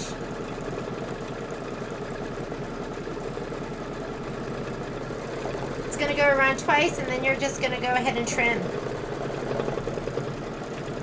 This is what I normally do. I trim while it's stitching.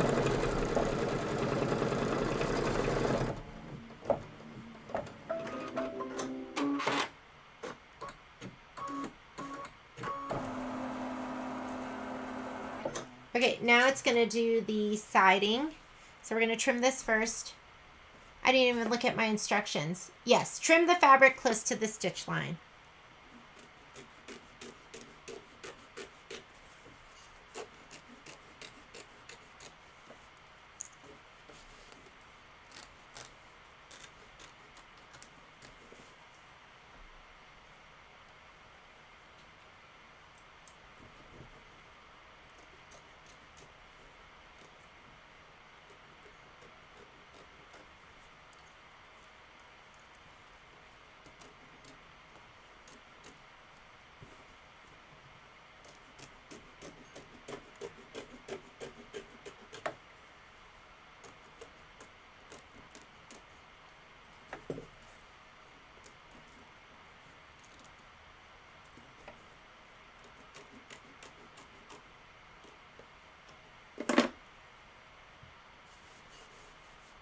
Alrighty, I'm just going to hit the start button and let it do the placement for the brown panel siding until the whole stitch happens before I start trimming.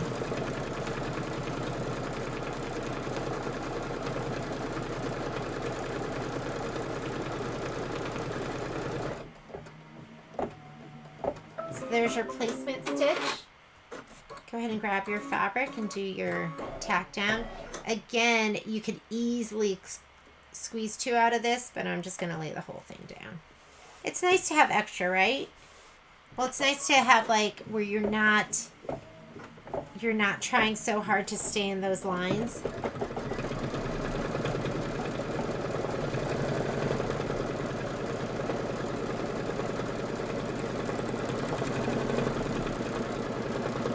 Meaning it's nice to have a generous amount of fabric.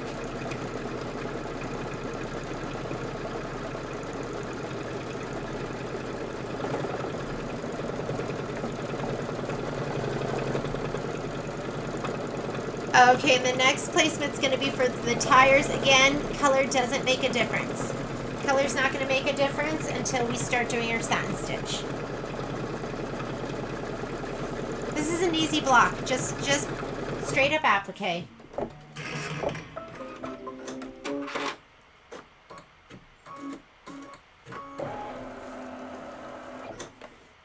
All right, we're going to trim this one.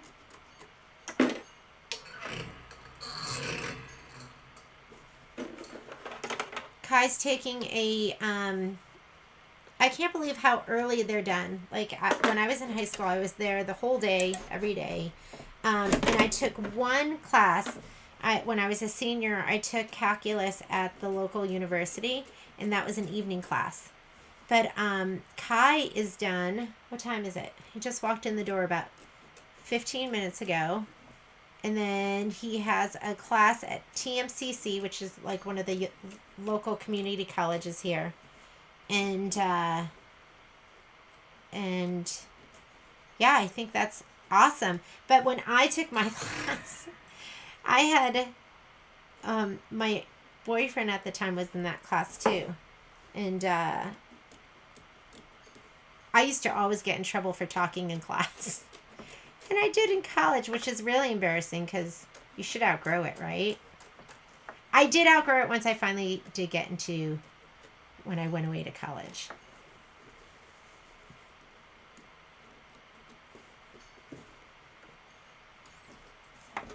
My daughter yelled at me when we went on a college tour because she told me I was distracting. I just love talking late. It's so much fun. Okay, here we go. Let's slide that on. And let's do our tires. Color doesn't make a difference. I'm just going to go ahead and leave the gray thread in.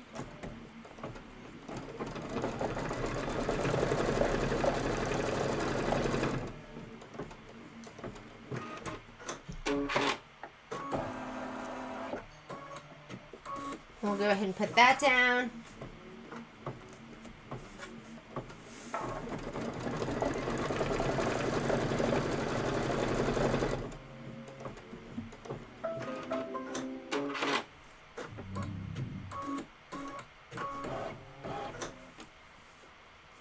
Put that down, do your tack down. This is step number 6. Stitch the tire track tack down line, and then you're going to trim the fabric close to the stitch line. After we do this, you need all your colors because the colors are going to count. So you need your black, you need your red, your brown, and it looks like a gold. Grab my brown. And I have a gold. Ooh, my gold is bright. Let me see if I have a different gold.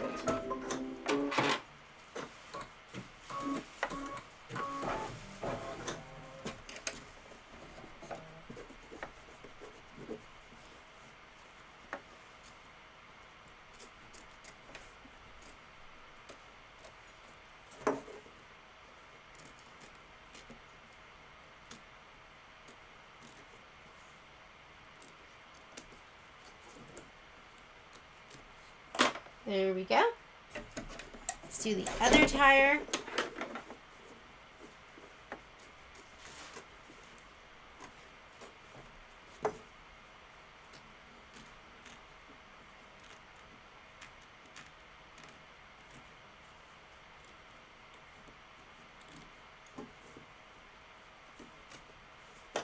I can't wait for Sweet as Pie. I've never done changed one of the bench pillows into a wall hanging, but I'm thinking, I know, wild and crazy, thinking I might try it. Somebody came in the other day and they had done Luck of the Gnome. It was a net. She came in and did Luck of the Gnome and changed it into wall hanging, and it was so cute. Excuse me. We could hang it at the store. And some people don't have a bench for bench pillows, so you could do the wall hangings instead. I don't know, have any of you changed a bench pillow into a wall hanging?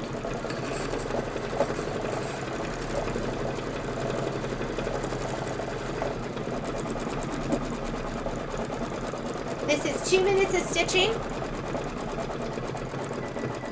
While it's doing this, I'm going to grab, I'm just going to grab my fabric for the next tubing, and I might just do a little piecing.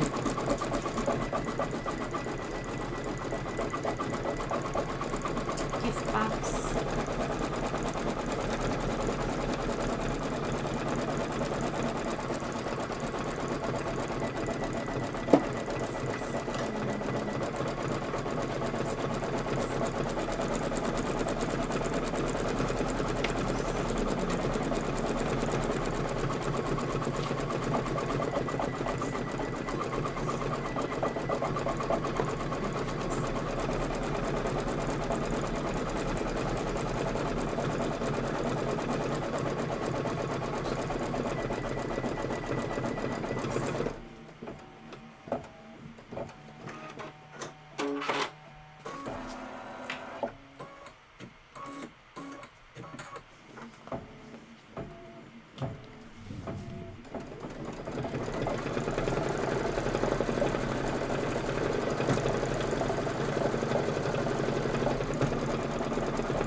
is going to be, let's see, the red outline. So go ahead and put in your red thread.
After you finish this color, you're going to put in your brown. You've got 32 minutes of stitching with the, 34 minutes of stitching with this block.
put your brown in.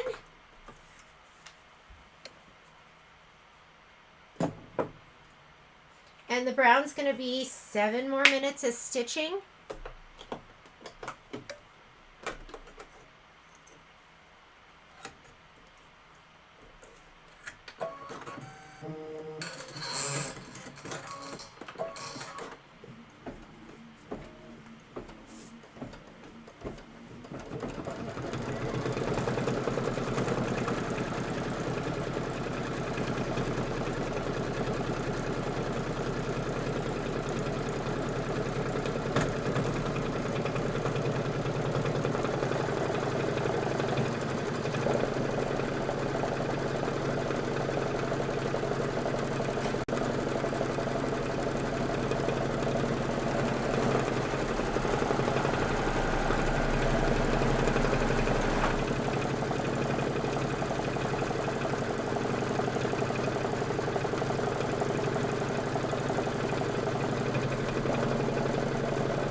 Okay, here's my back. I'm working on that right now. So again, I just sewed a couple pieces together. Oop. It's not my chain cutter.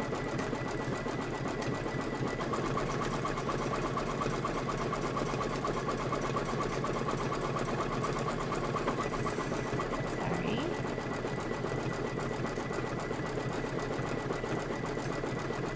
And press them. Then I'll trim them, make sure everything looks good.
These are all little small itty bitties that I can put together.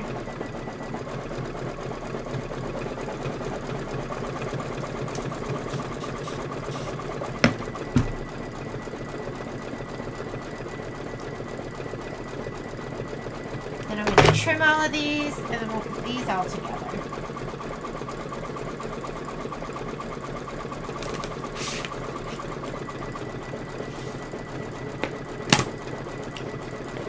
Just make sure those top edges are nice and straight.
Alright, we need to put in our gold.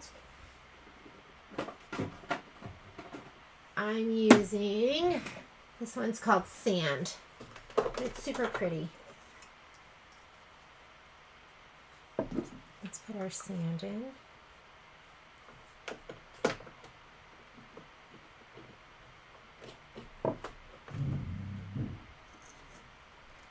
And this is how my sewing room gets completely out of control so fast.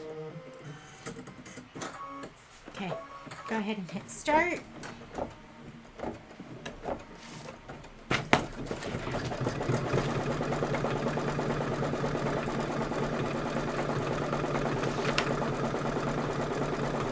After this, you're going to put the red back in and you're going to stitch the lower car satin stitch. Ooh, that looks so pretty, doesn't it? Just like a thick, I don't know, running stitch. It's gorgeous.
Doesn't that look absolutely beautiful?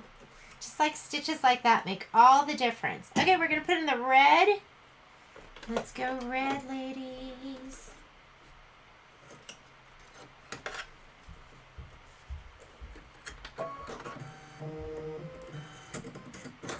This is going to be the bottom of the car satin stitch, and then we're going to be putting our gray in. And you're going to be doing the bumper detail and the hubcap detail, and then finally we'll stitch out the 24 in white. This is going to be 3 minutes of stitching. I'm just trimming up my blocks.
Kai just left. Did you hear him? He goes off to college.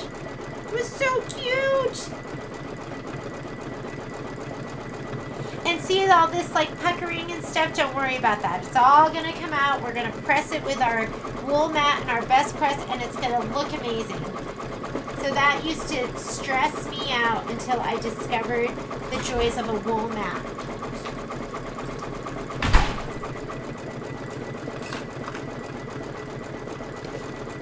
My kids have been instructed not to slam the door, but they do it anyways.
All right.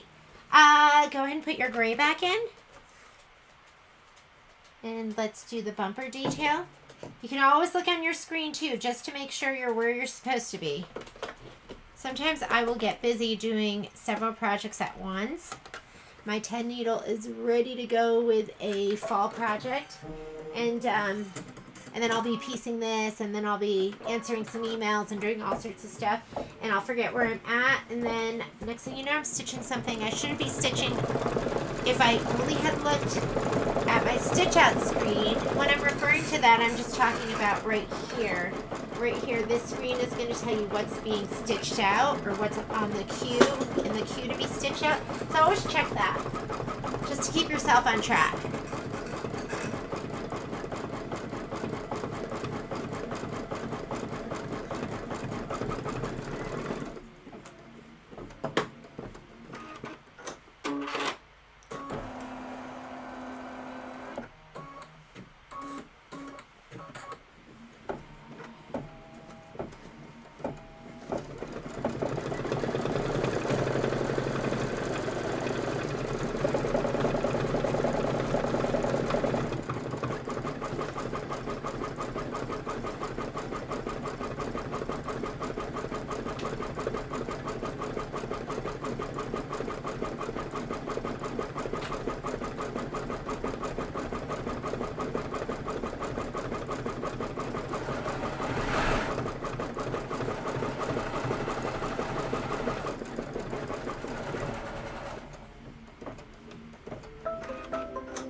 and just hit start.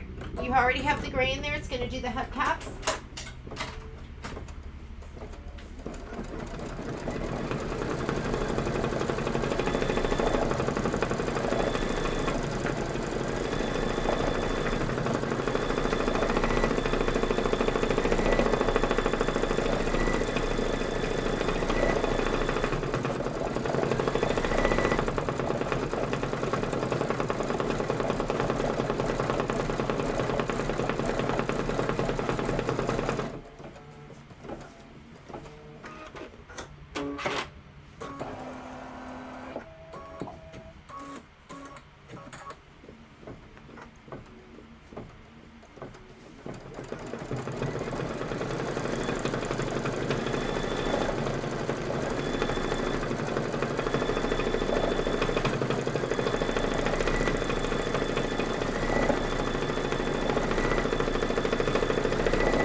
Last color is going to be the white to stitch out the number.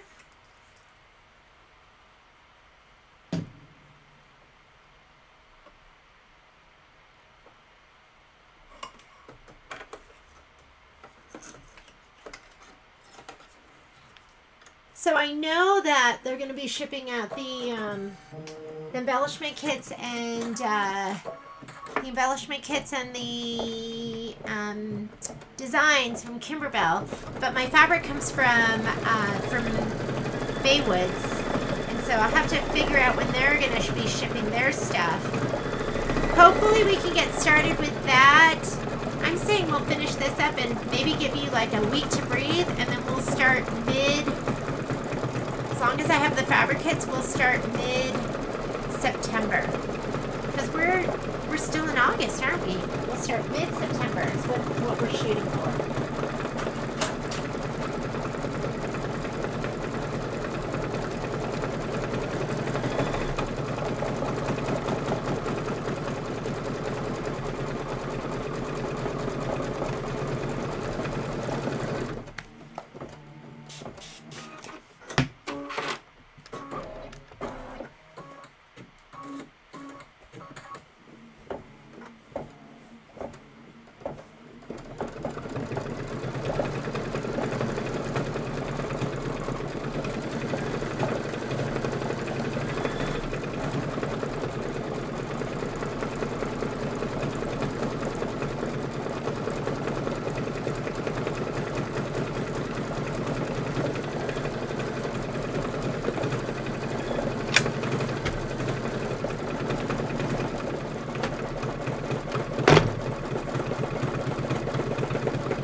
All right, let's get the other one going. This is, what do I have here to show you right now? This is, I'm trying to think of. Still piecing. I'll show you what I have in a little bit. All right, now it wants to do the other one.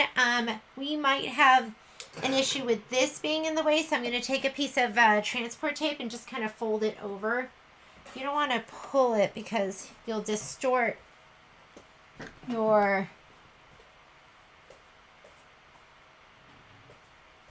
muslin. But we are going to put down the piece that has the, hopefully I haven't lost it. The worst would be if I sewed it, oh my God. The worst would be if I sewed it to my pieces that I was putting together, because I am seeing a piece that looks like that. Hang on just a second. Nope, I didn't. Phew. Here it is. I did actually put it out of the way. And we're using white again because that's what the quilting's going to be. So I'm going to take a little piece of transport tape. It's my favorite because it rips so easily. If I can find the end, here it is. We'll just take a piece of this. I'm going to fold this back and just tape it down right here. And let me tape it down up here too.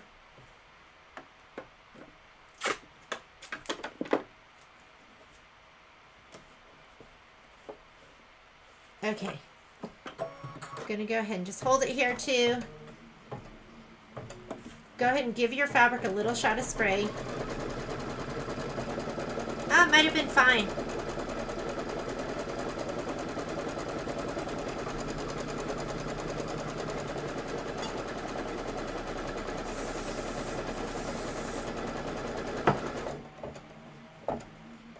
Design has already been put in, so you don't have to worry about that. It looks like it's winter too. I think that's what it's called if it has a little snowman and the swirls. Okay, we are going to skip the next step, which is for the batting. We're going to do that step because this is a filler piece, so we want to have the exact outline.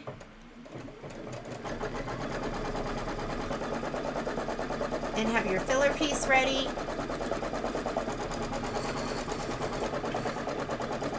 Usually catches that little corner there.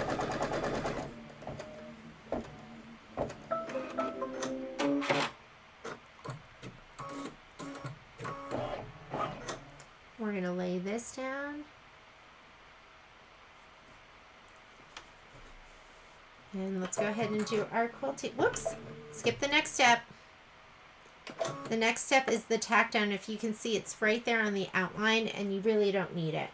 So I'm going to go ahead and skip, and we're going to do the actual quilting stitch. Make sure that's what you see on your screen.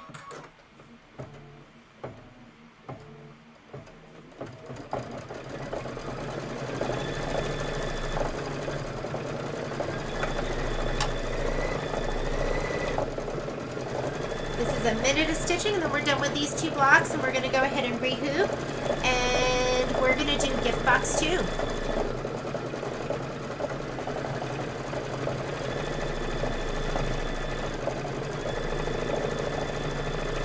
We're going to hoop right back into our, I think, you know, there was some more rhyme and reason to it, Carol. I did look at all of the blocks that would all fit in the 8x8 and the 8x12.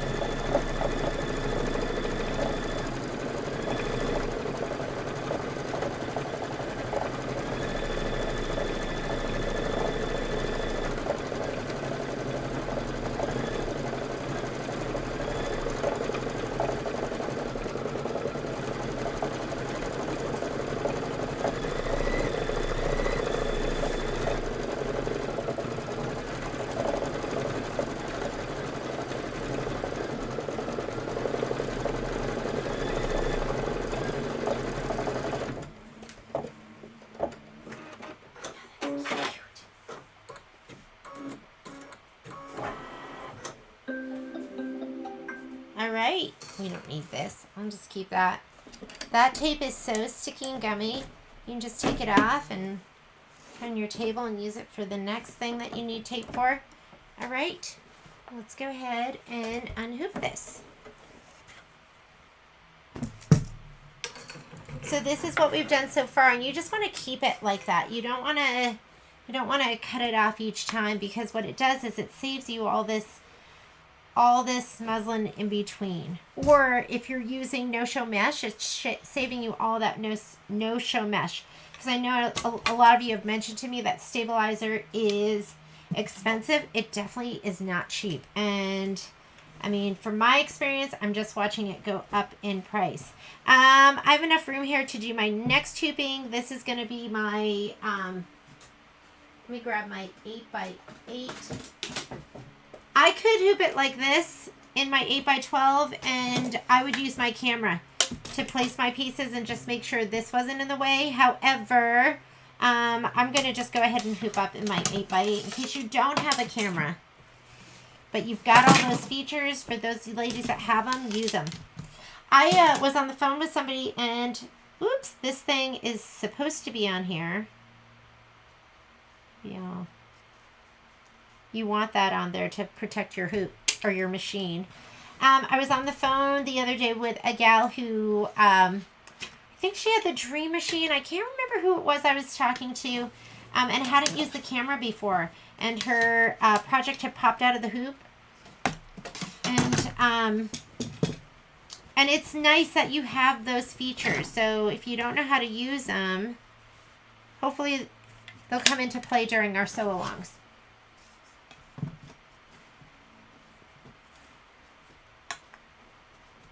We're going to be doing Stitch Delight, which is, we're going to be doing, not Stitch Delight, it's the poinsettia panel. But it's Hoffman's poinsettia panel, and we're going to be doing that as a class, and that whole class is focused on camera, rotating, sizing, fitting, and then also, if you have it, on the Luminaire Solaris, we're going to be using the projector too. So that's going to be a super fun class. All right, I'm hooped up again. We are going to be doing gift box 2. This is what we're going to be working on right now. Once you have like 2 designs or 2 hoopings, you can cut off the top one. We don't need that. And it does just drag it around.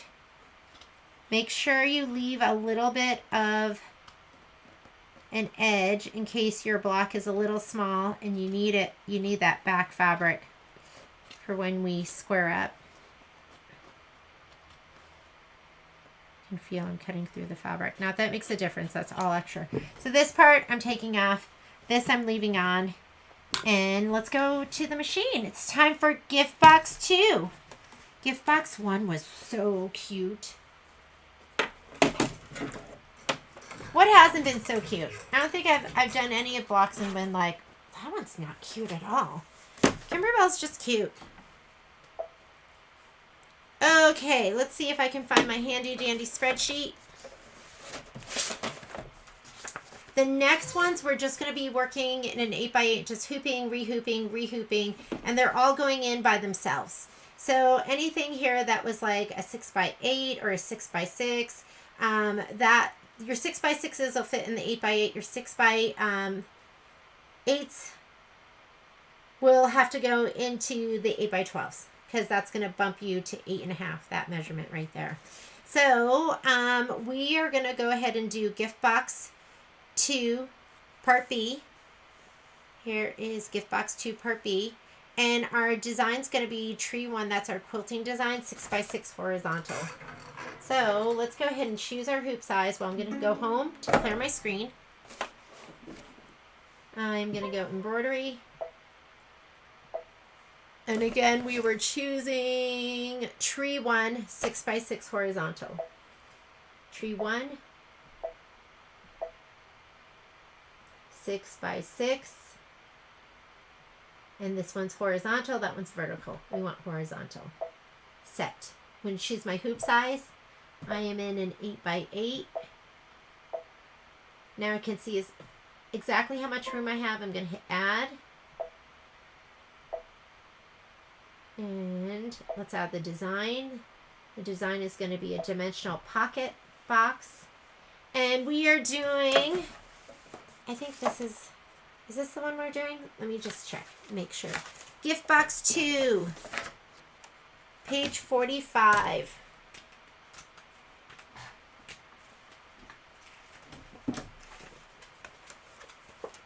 And it's going to be the one with the red top. So this should be it right here. And go ahead and hit set. And let's see where it wants us to align it.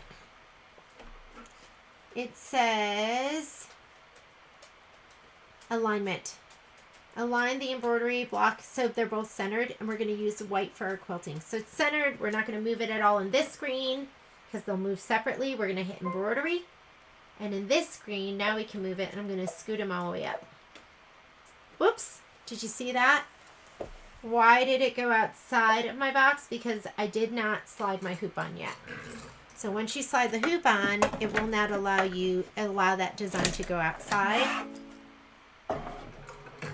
Now I can just go ahead and scoot it to the top, and it goes knock knock, which means that's as high as we can go. All right, I already have my white thread in. To do this one, you need to have already done part A, which is what you see right here. This is part A. And I am going to go ahead. This is, I think, the very top of the box. I'm going to go ahead and spray my batting and my background fabric. Let's go ahead and hit start, and it's going to do the placement for the batting.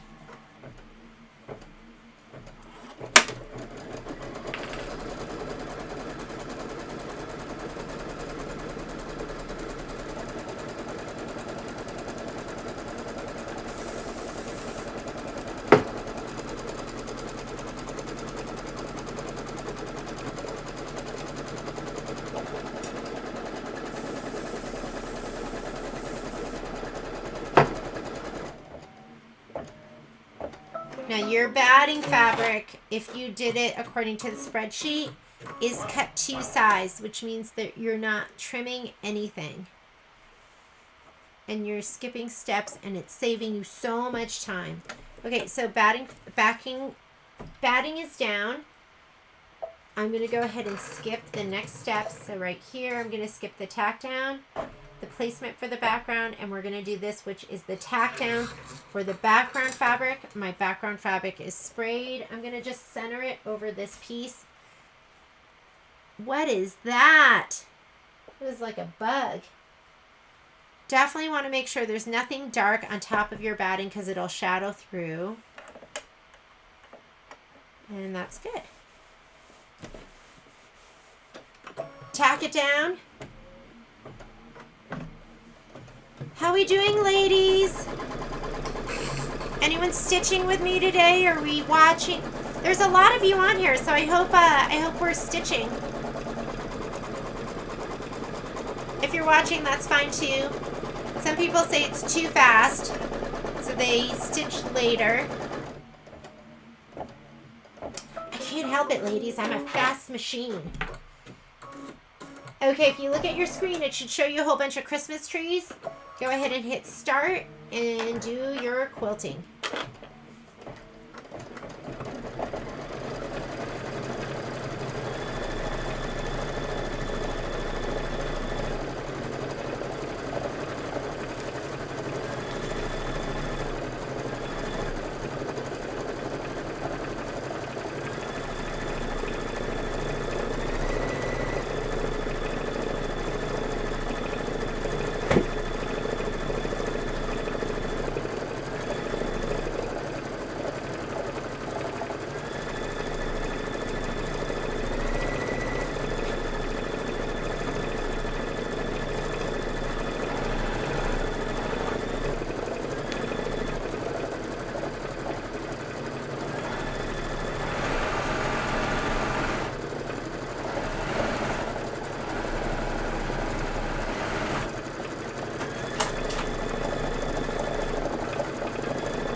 Just piecing. Just piecing, lady friends. Okay, so now it wants to do a placement stitch for the bow. Let's see if color makes a difference. And your bow is going to be that red piece of fabric. Color does not make a difference, so let's just go ahead and leave that. And you also need your flex foam. That's going to go underneath the bow. So go ahead and do that and grab your flex foam. I have so many pieces of flex foam.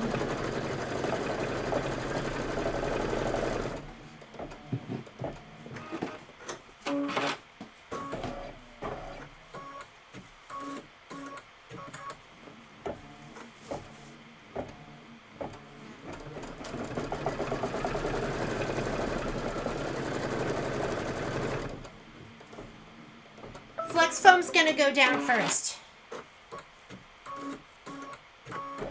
You don't even need to spray it. You're just going to go ahead and put it down. I know mine's a little hard to see because I did it in white, but I'm just going to go ahead and lay this down. This is left over. I think, can you guess what this is from? I think it's Candy Cane Lane. I think it's the trees from that.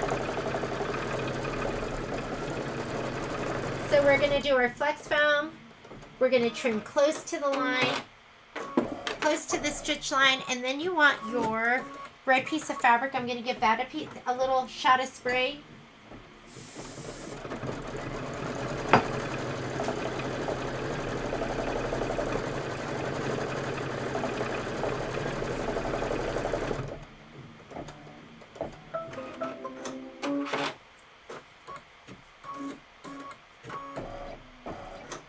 All right, let's go ahead and trim it.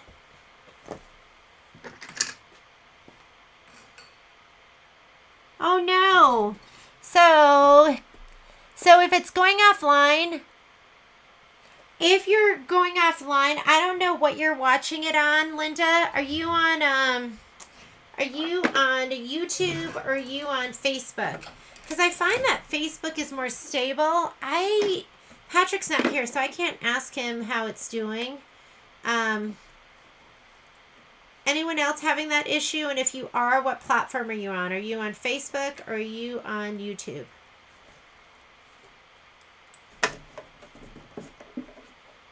Because if you're going offline on one, I would try the other.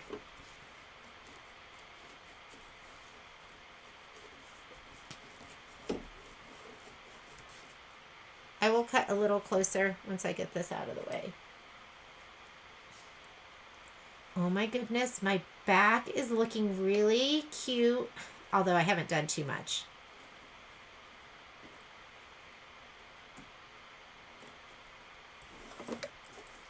I think I want to do something more special, like do some extra blocks and just throw them in there. It just looks so cute like that. Even if they're filler blocks. Who am I kidding? I can barely get through the days. Like I'm going to have extra time to do something special. We have two, I have the Trivet Sew Along that's happening this week. If you haven't signed up for that, you should. We're going to be doing a free sew along where we're making the trivets from around the bobbin, which are so cute. And it's a skill builder too. So if you haven't quilted on your machine, you can use, you could use some of the designs from Cup of Cheer, some of these quilting designs. This doesn't have to be perfect for the foam. We're going to have something stitched over it, and then it's going to have a satin stitch too, so just get it trimmed. There we go. If you want to get a little bit closer, you can come in with your, give it a little more of a haircut, but I wouldn't worry about it. Don't worry about it too much. Gorgeous.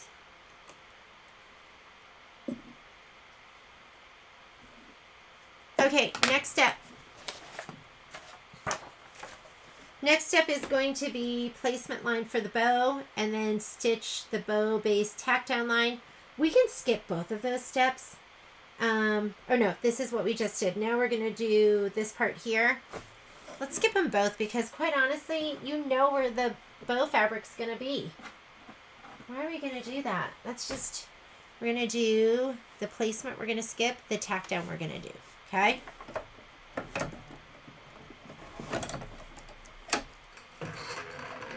So that's the placement. That's the tack down. Go ahead and do that. And it says color doesn't make a difference.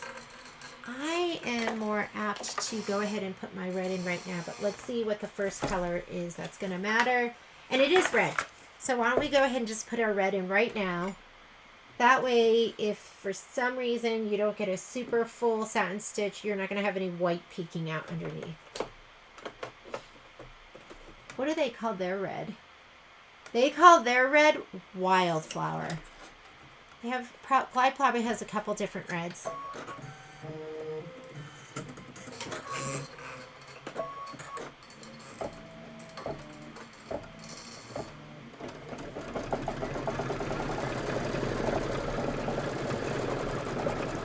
Right? Who needs that placement line? Don't waste my time. No, if you love the placement line, I mean, every little bit helps, right? The placement line's a little bit bigger than the outline of the foam. So if you're working with a really tiny piece of fabric, you would definitely want that. But still, you know where it's going to go. We are going to trim this, and then you are going to do the stitch out in red. It's going to be 6 minutes of stitching, and it's going to let me do some more of my back.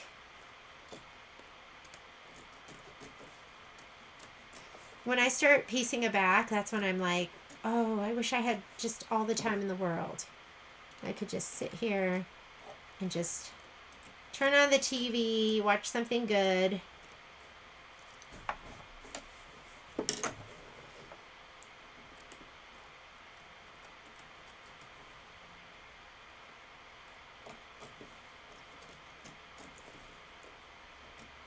I love these snips because you just pinch. You don't have to get your fingers in them. They can go from every angle.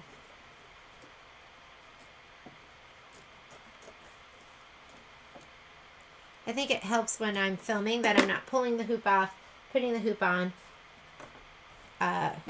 pulling the hoop off, just because my camera can stay in one spot. All right, go ahead and do that incredible stitching, and then we'll get ready to put the box on.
So you can't really see, but because Momo decided that's where he's gonna lay, and but everything's kind of piled up. But I probably have, I don't know, maybe a quarter of the back done and like ready to stitch up. I have to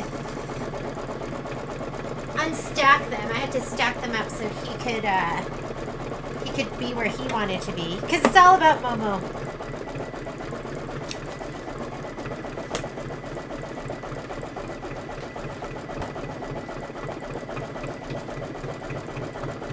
Let me turn to my instructions.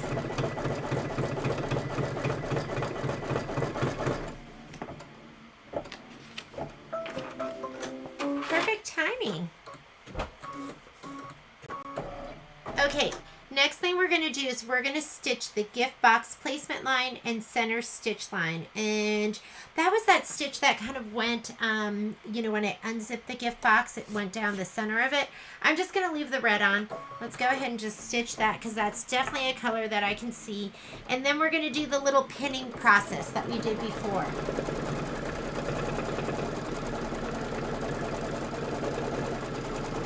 We are going to be doing this part. If there's anything I learned from this one, I didn't get quite close enough when I did my, when I trimmed. So make sure when we trim, you get really, really close. I don't think anyone's going to really notice that, but you're going to see that little stitch line that's inside of the pocket, and that's going to help us lay down the zipper. That's what it's doing right now. And instead of pins, I'm going to be using tacks, which is what I did last time, and I thought it came out really, really, it came out close to perfect. Not totally perfect, but what we're going to do next is, let me look at my directions and make sure I've got this down. We are going to take, I'm going to take two tacks, but it says 2 straight pins through part A, present left and right lid tack down lines where they meet the edge of the satin stitch. So we just did this, and now it wants us to do a pin. Ready? I'm going to stick one up through each of these. And where it's going to match on here, if I remember correctly, is it is going to be, so what I did last time, and this is a little bit of a modification. Do you remember the worst that happened in school, which is not good, but people used to put tacks on teachers' chairs and things like that? I'm going to turn this to the back, and I'm going to put my pins, and they're going to come up right through there.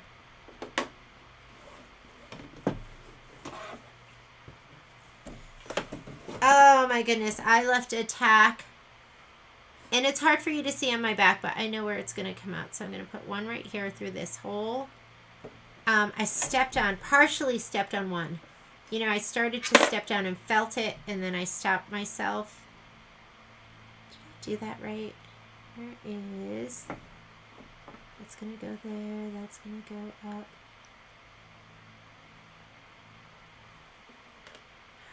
Having trouble seeing it on this one. I'm going to go through this way, and then I'll know where I am. Okay. There we go. All right. It's right by the Christmas tree.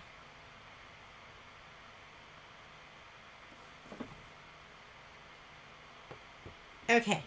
This is my back side. I'm going to flip it over to my right side. And you can see my tacks are sticking up there. This one's a little off. Let me do this one.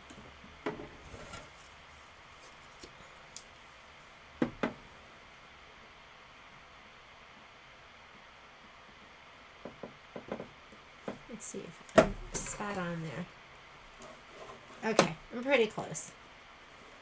Of course, this got stuck.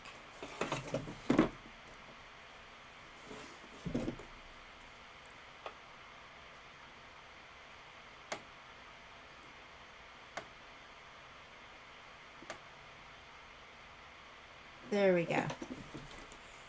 Now where you want this to go in here, it's going to be right where this stitch is. and where it touched the satin stitch. So right here is where I want that tack to come up. So I'm going to go ahead and lay this down here. Kind of just playing around. Okay, so I need to move over a little bit.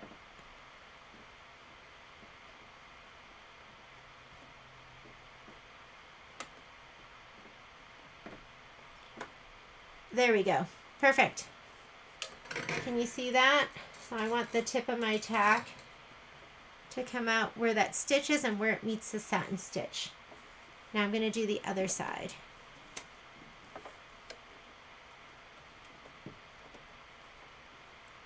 Over a little bit.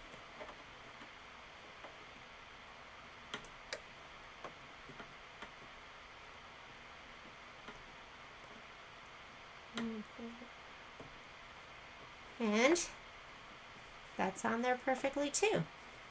Okay, to me that was like easier than doing it the other way. I'm going to go ahead and take this off. Now we don't need that, but we are going to go ahead and tape this down. So we want to tape this down, and then I'm going to pull out those tacks because you definitely don't want to stitch with those tacks in there. Let me look at the directions really carefully and just make sure everything looks good. Stick the pins, firmly press, tape firmly into place, and remove the pins. Okay, so I'm in place, and here, I'll just put this up a little bit so you can see the tacks. So there's one right there. You can see the tip of it coming out, and here's the other one right there. And so they're right where this stitch is and where it meets, so kind of the middle of the satin stitch. All right, so I'm going to go ahead and put some tape down just to hold this down. This is left over from before. And, ow, I'm really good at poking myself. It doesn't matter where the tacks are or where the pins are. I just get myself. All right, let me zoom back in. So I went ahead and taped it here on the sides and up on the top. You can put some tape on the bottom. I'm going to remove the tacks now. Be careful. I feel like last time when I did it, when I removed the tacks, everything moved, and I can't remember why, but I'm going to try and be extra careful. And I'm going to be extra careful not to drop that tack on the floor.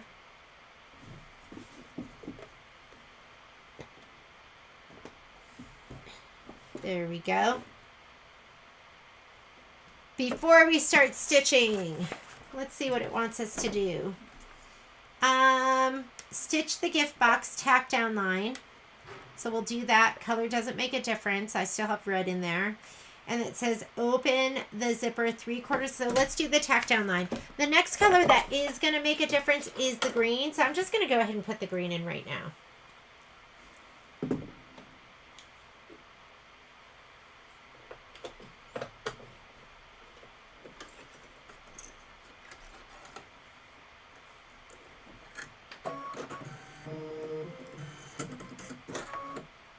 And this is gonna, oh, did we need to put a piece of tape all the way over? Let's do that. I seem to remember that. So they want a piece of tape right over the zipper where it's gonna go near the zipper. So do that,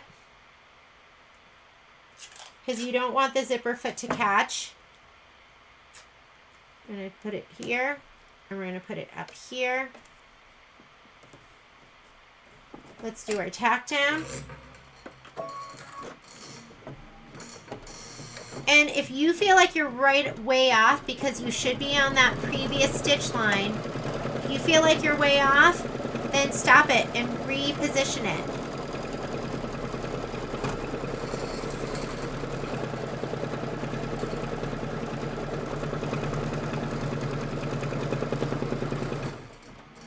I'm a little off here. That could have been because I was tugging, but everything seems pretty spot on.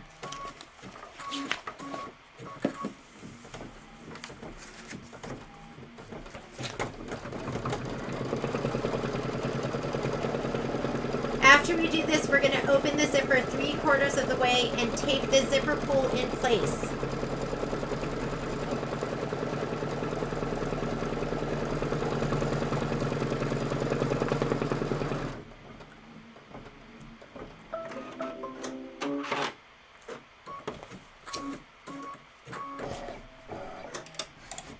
Okay, so we have to unzip it, so you need to get this out of the way.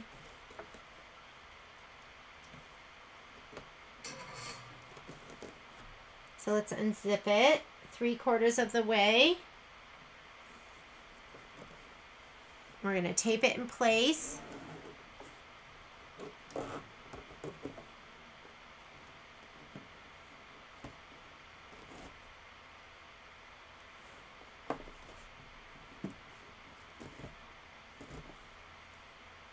And it looks like they put tape back over here.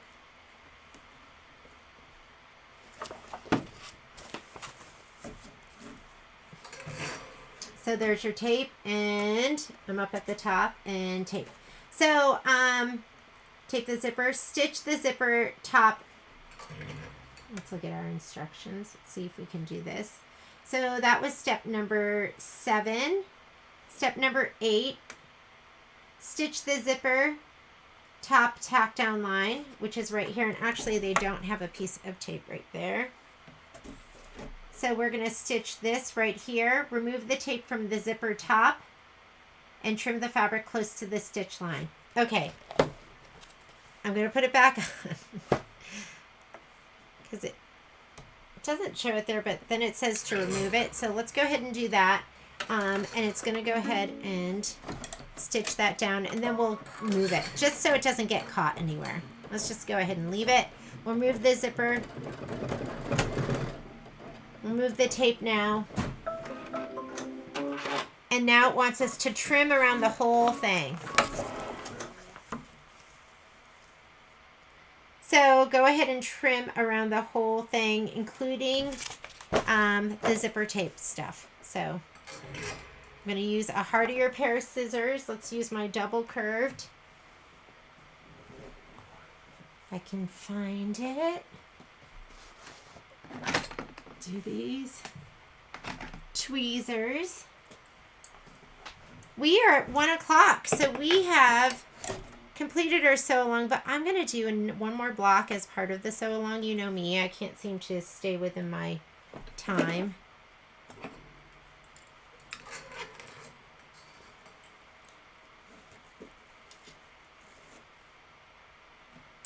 And whatever we don't get done, that is homework.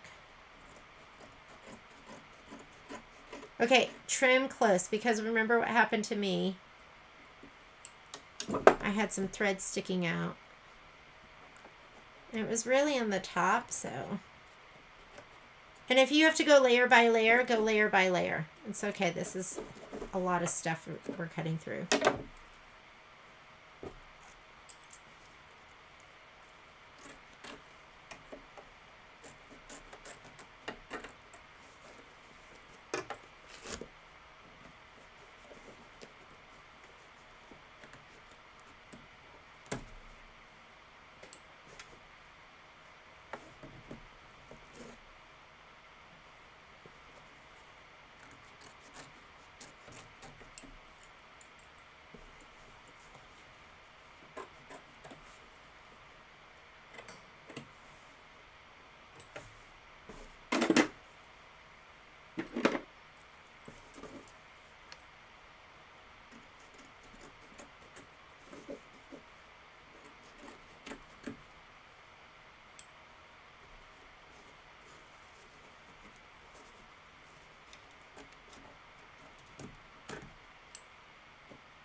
When it comes down to it, I am better cutting with my left hand.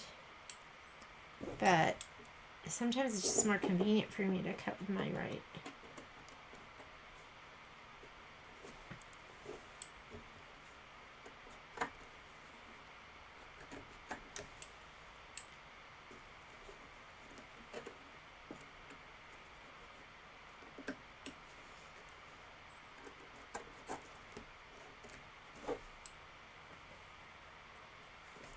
Okay, we'll see how well we did.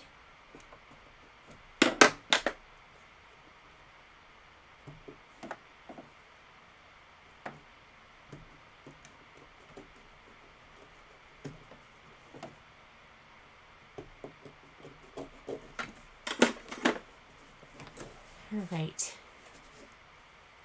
I'm going to slide this back on, and let's make sure we have it right. That's all trimmed, and we are going to stitch, it says stitch the box satin stitch outline, and it wants it in gray. Oh, I thought it was green. Let me take that out and put the gray in.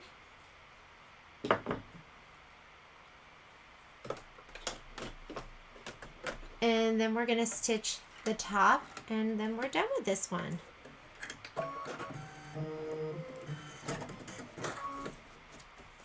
Here we go.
Okay, after this block, the next one is the Snowman. If the Snowman's really easy, maybe we'll do Red House Part B. Let's look at Snowman. Snowman is on page 32.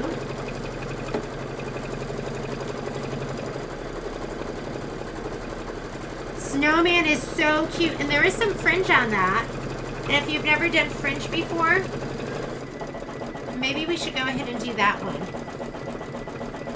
I find that the fringe is going to be easier if you do use a dissolve away bobbin. And I have a bobbin here. What I use is I use Vanish thread, and I keep the Vanish thread on a separate bobbin, because last thing you want to do is think that this is just a white bobbin and put it in, and then put your quilt through the wash and have it totally disintegrate and have the top thread fall away because you used a dissolve away thread. So why don't we go ahead and we will do the little snowman, and then the rest will be homework.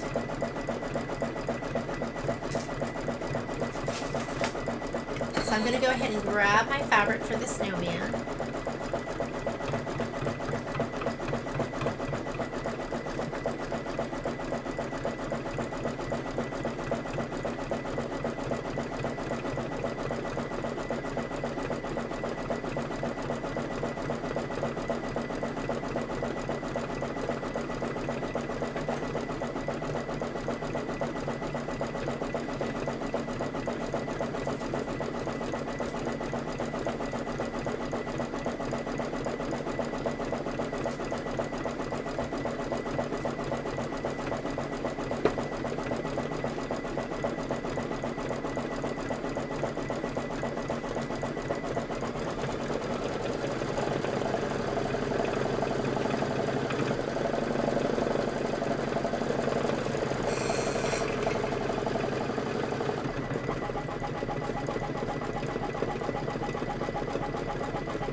Yeah, those orange pop rulers are just the best, aren't they?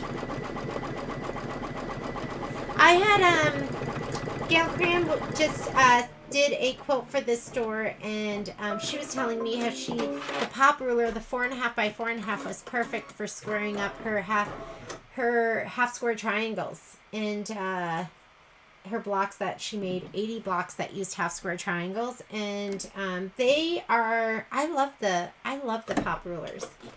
They're not cheap, but I think I have gotten more than my money out of them at this point.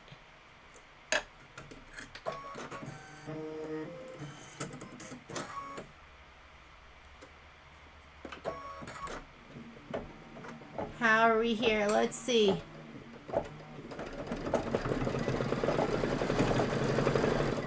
Looks pretty good.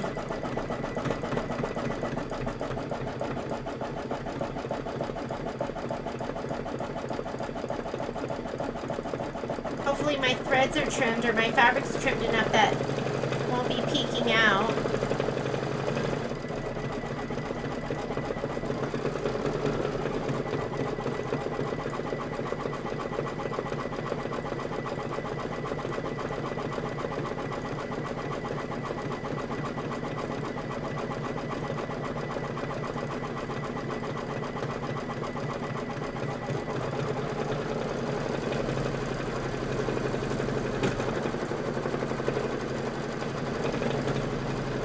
PQ 1500, Susan. I don't even know, is the PQ 1300, was that the predecessor?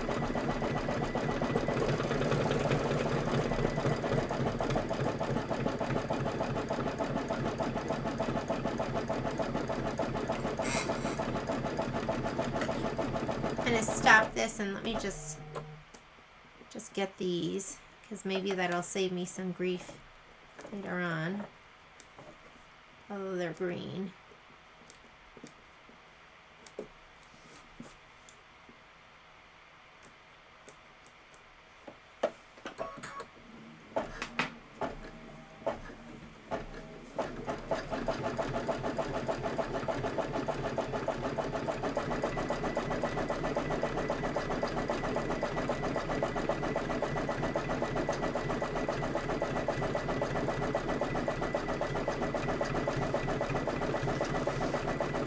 Well, then that one must be a good friend. I think Michelle said she's had her PQ 1500 for 15 years now. And it is her workhorse.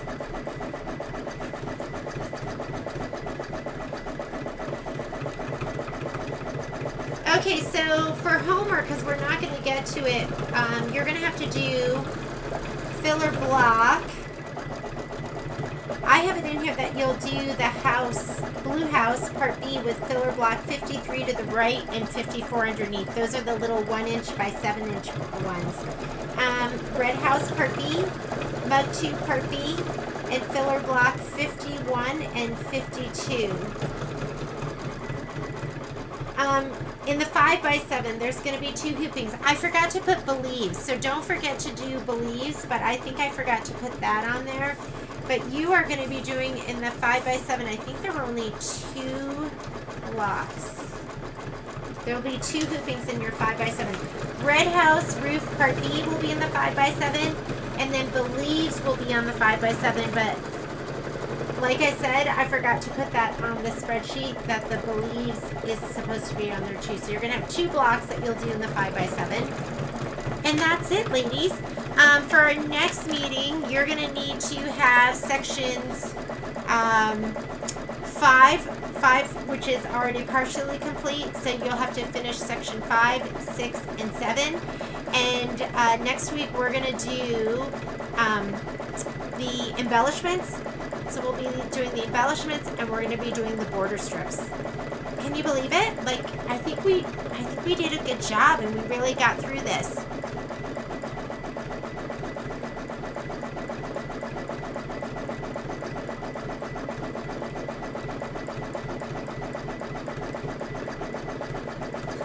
ahead and take that off. This is so cute.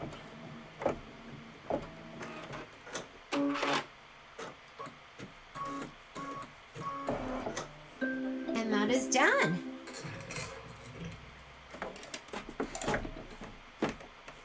Adorable. And I have a little couple of threads that I can trim with the Perfect Scissors from OESD or my side hoppers. Okay. We are going to do, let's just do the snowman. And then, like I said, the rest is going to be for homework.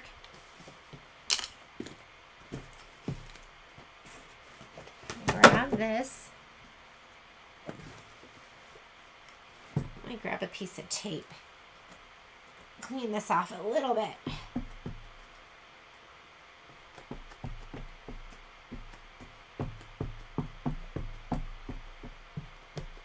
And this one is cute. I don't know, the presents might be my favorite. I just love them with the little zipper down the center. I don't like that stitch on the inside. So maybe I'll pull that out. Who knows? But that is just so cute. Okay, we are going to be in the 5x7 for the next block. It's a biggie. I think his finished size, well, actually he's not that big because he goes in the 5x7 hoop, but the whole block completed is larger. So I'm going to use my 8x12 hoop, and guess what? I didn't cut this one in a strip because I thought, you know, I lose a lot on the side too. Maybe I could save some of that on the side too if I left it in a bigger chunk. And if I hooped down, down, down, and then I hooped the other side down, down, down, and because there's so many that are going to be going in the 8x12 and the 8x10, I thought I would just leave it. So I have a big piece of fabric. I have a big piece of muslin. Where did I put it?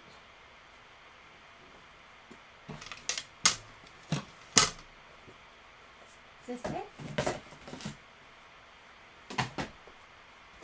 I just had it out.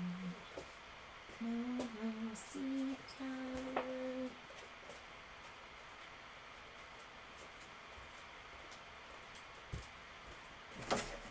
Hang on. These are all the other blocks that we're going to be stitching.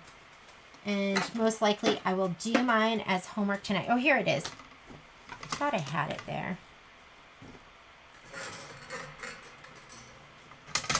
So I thought, oh, I could cut my 12-inch strip. And then I thought, oh, maybe I'll just leave it. And then I can hoop here. And then I can hoop over here too. So this one I'm leaving even chunkier. Just playing around with stuff. But I'm going to do my first hooping. You just have to fluff your fabric. Whoops. Wrong one. Fluff your fabric and make sure corners aren't getting stitched down. You know me, I like to not fluff. And then have a great big surprise. Oh look, surprise, surprise. There's your missing block. Stitch to your other block. Alright, let me go ahead and tighten that up. And my hoop tightener is right here, so I can tighten it up a little bit more. And of course, you're never cranking it down, just to where it's comfortable.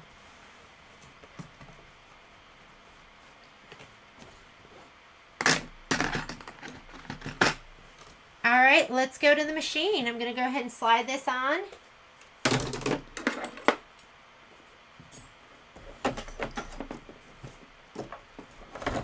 I'm fluffing my fabric. And I'm going to load my design. Let me get my spreadsheet. So for this one,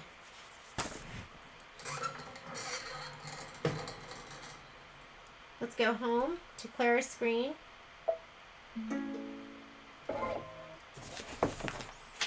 And for this snowman, we are doing, look at these two. Snowman, snowman. Snowman is cup 1, 6x8. So we're going to go embroidery, pocket, wrong USB. And it was cup 1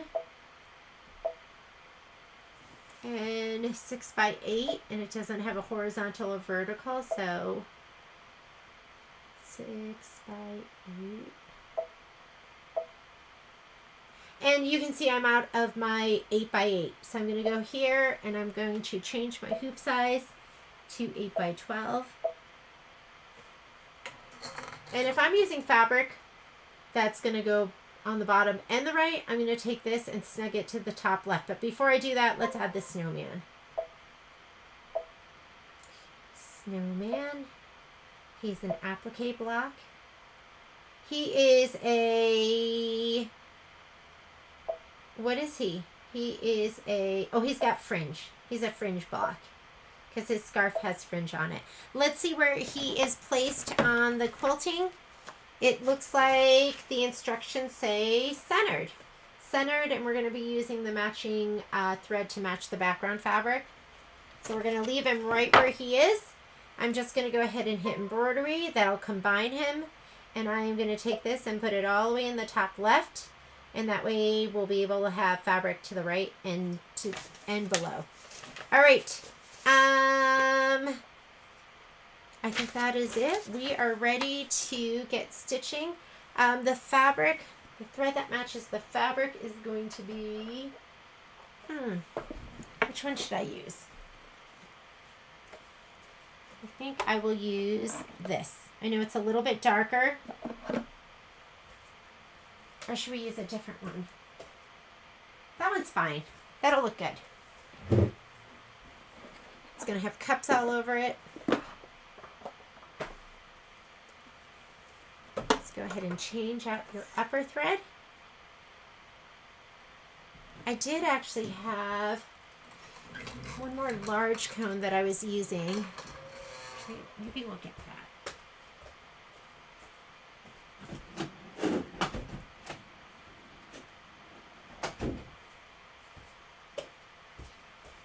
Not sure where I put it, so we'll just use Tide water. Okay, we're going to do placement for our batting, and then we'll do our tack down, and then our quilting stitch. And then we'll do all the fun stuff. If you have it, if you have some vanish thread, some dissolve away thread, go ahead and wind some on a bobbin right now.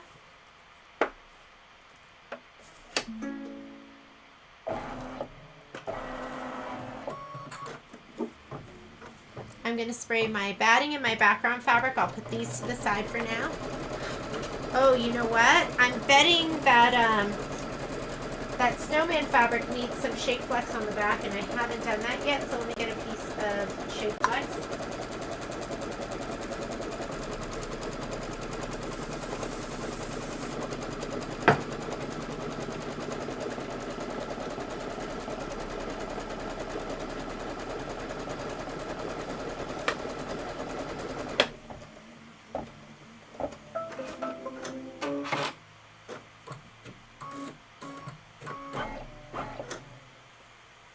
So let's go ahead and put down your batting piece.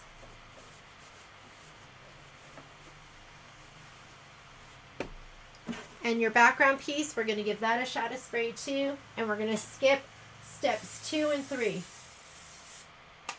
Go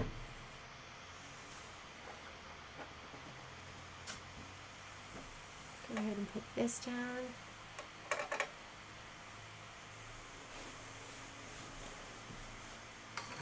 We are going to skip that step, which is the batting tack down. That's what the fabric placement, and we're going to do that one.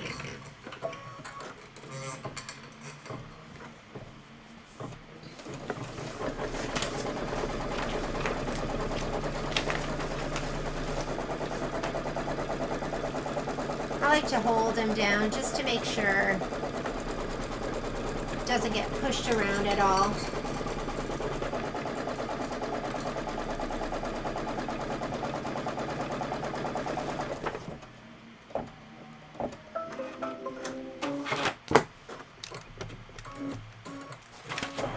So if you haven't already done it, like me, get a piece of SF 101 Shape Flex and put it on the back of your snowman fabric, or else there'll be some shadowing through.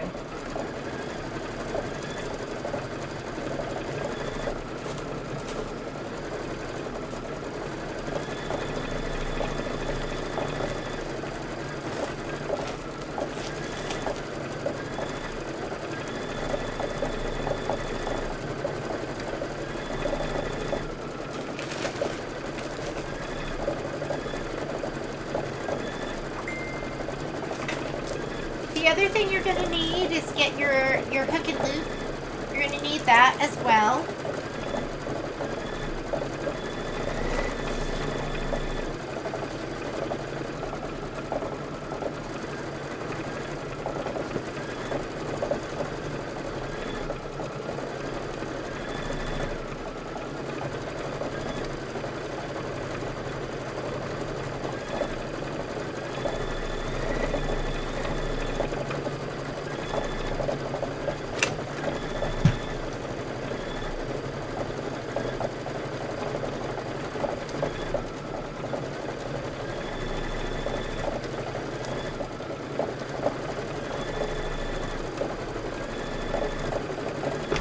So my tide water is pretty dark, but most of that's going to be covered by the Snowman.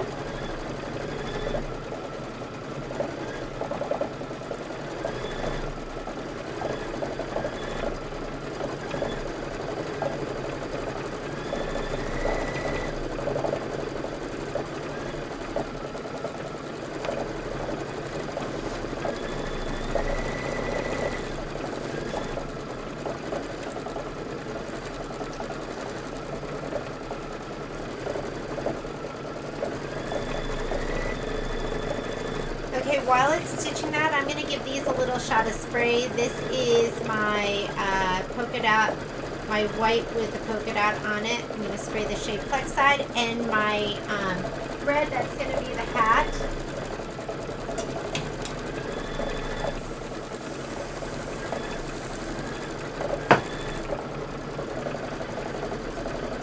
First color you're going to be stitching that's going to count is going to be white. I'm just going to go ahead and put the white in as soon as this is done for the body first.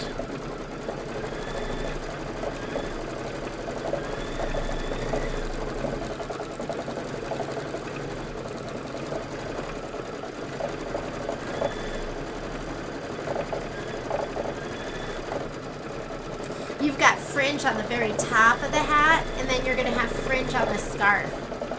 So you have fringe in a couple different spots.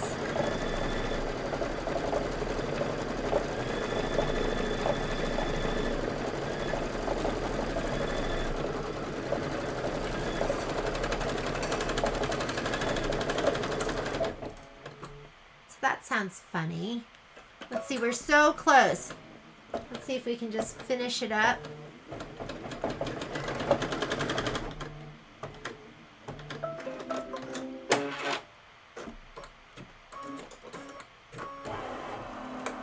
Let me see what was making that noise. Not my upper thread. I'm going to check my bobbin, because that is definitely not something I normally hear. Looks okay.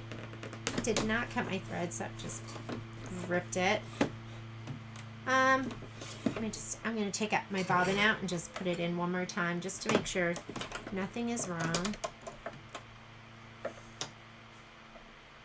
Looks okay.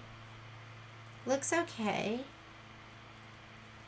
That might be my machine saying, clean me.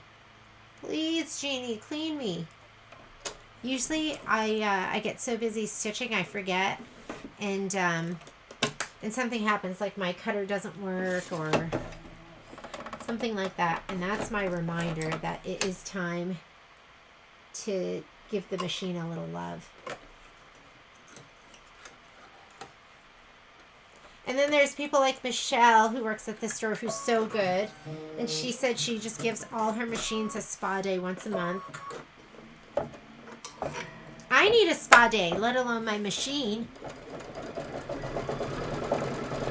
Oh, Susan said that the Snowman was her favorite block. Did you already stitch it, Susan?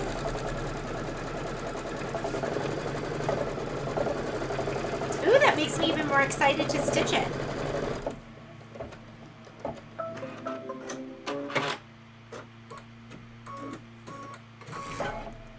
Okay, go ahead and place your fabric. Make sure you're covering the whole snowman.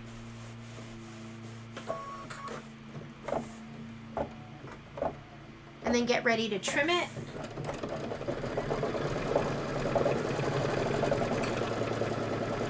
You're going to trim close to the stitch. But you do want to make sure you have that shape flex on the back, because you just don't want to see the fabric behind it.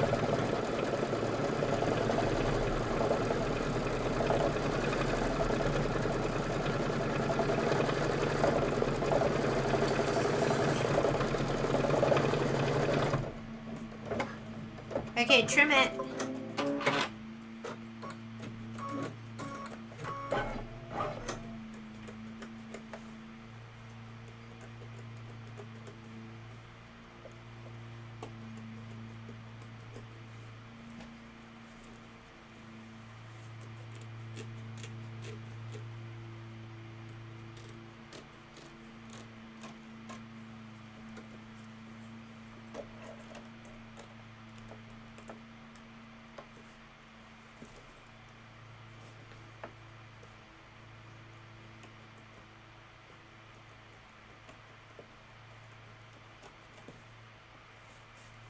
I'm gonna get my other scissors. I need a little more heft.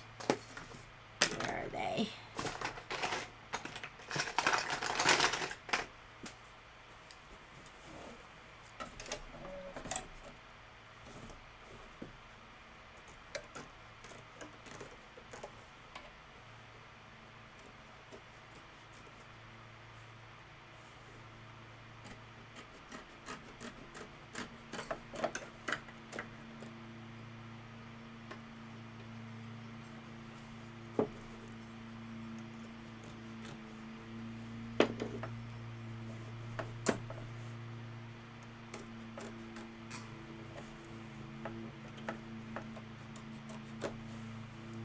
There we go.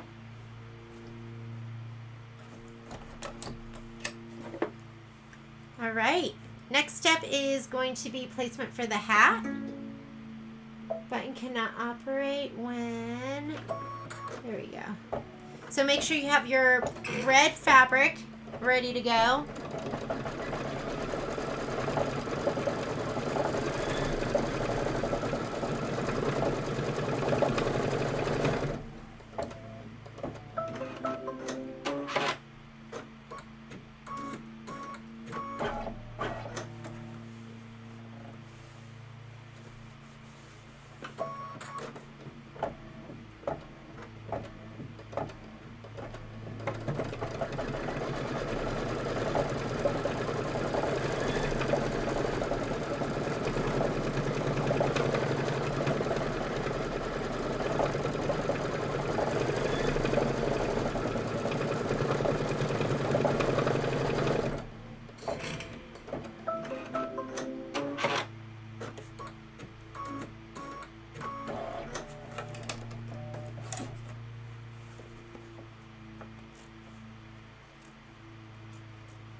And back to my snips, because I'm at one layer.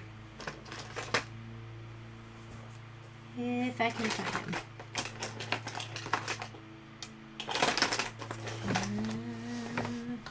Do I lose my stuff so quickly?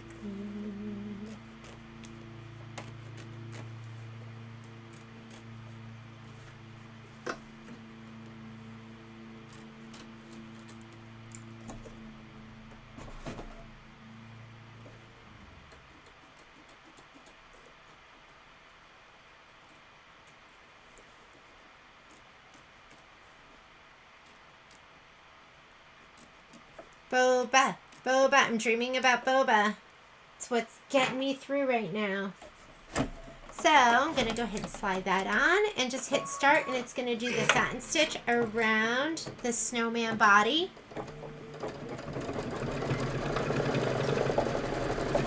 Then you're going to need black to do the eyes.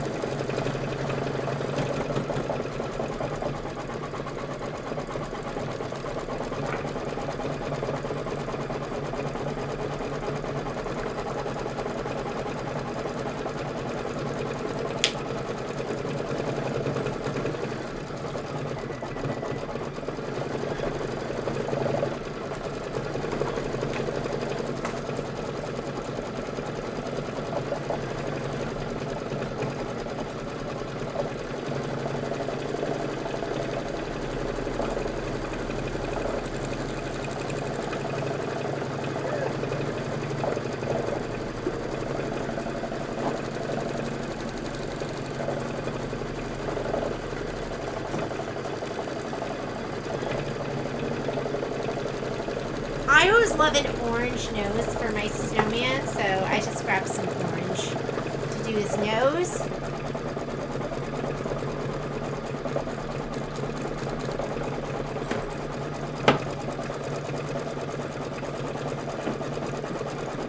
Yeah, so Susan's saying she didn't have water-soluble thread, so she used black. It's going to be in the instructions, but when we get to step 9, it's going to want you to change your bobbin thread because you're going to have to snip those threads, and that's what lets you make the fringe. It allows you to make that adorable fringe. So just have a bobbin in a color that's going to be different than the white that you're using.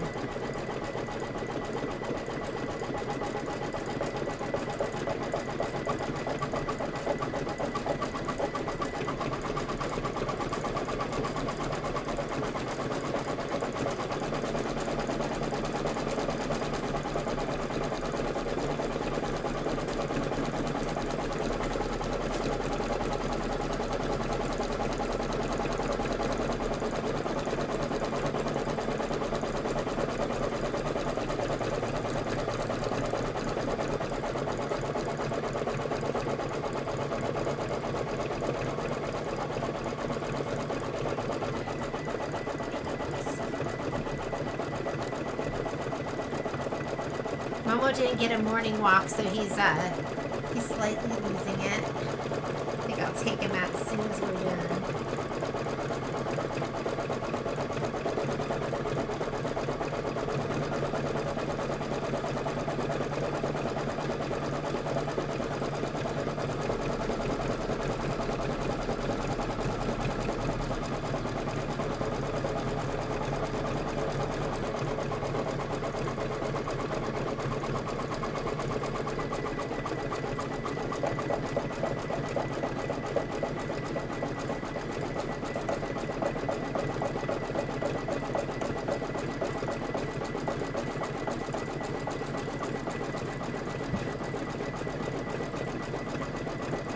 Okay, after we do the body outline, we're going to stitch the snowman eye detail.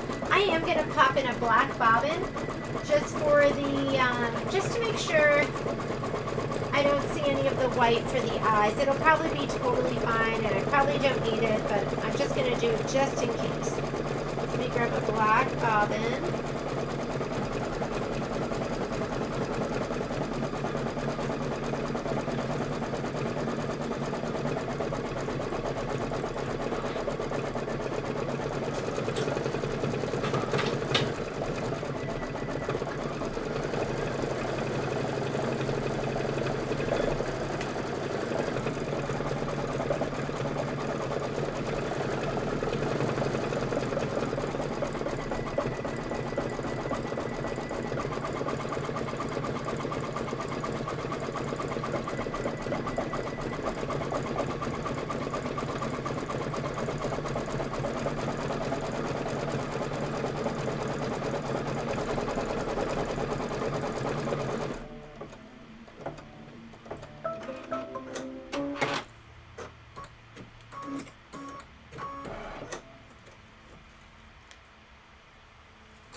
I'm telling you, the white's probably fine, but if you have one, you might want to just pop it in. It's just the worst when your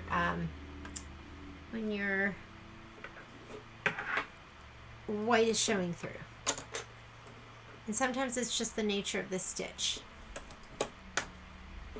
Let's go ahead and do those beady black eyes. No, snowmen don't have beady black eyes. We're doing his cute black eyes.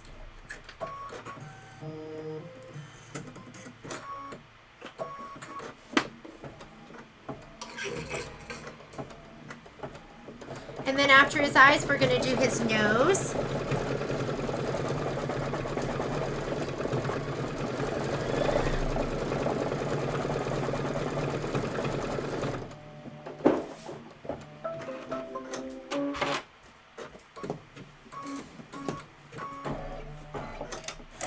I'm going to put the white back in. We're going to do some bobbin changing, ladies.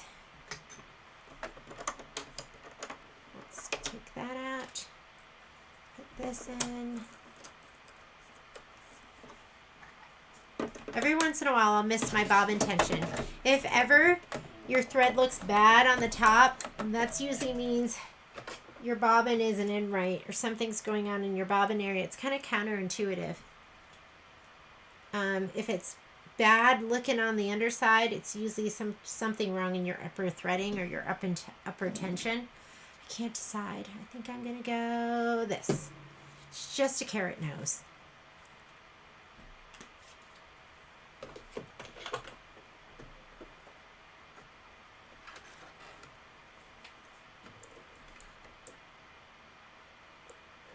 Always cut your thread on the side. That cuts it to the perfect length to be used with your threader. Here's the nose. And then we're going to do the arm detail, and it's asking for that in...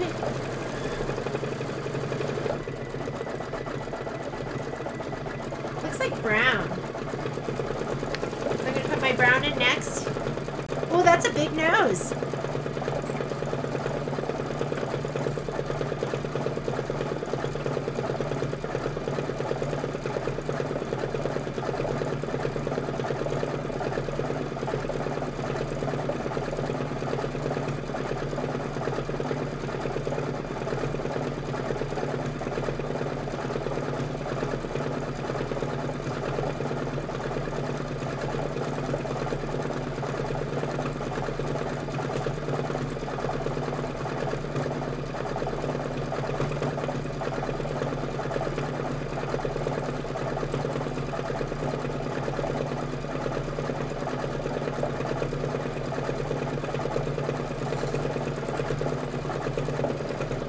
Get your brown for your stick arms. We're 12 minutes into our stitch out, so we're about halfway through.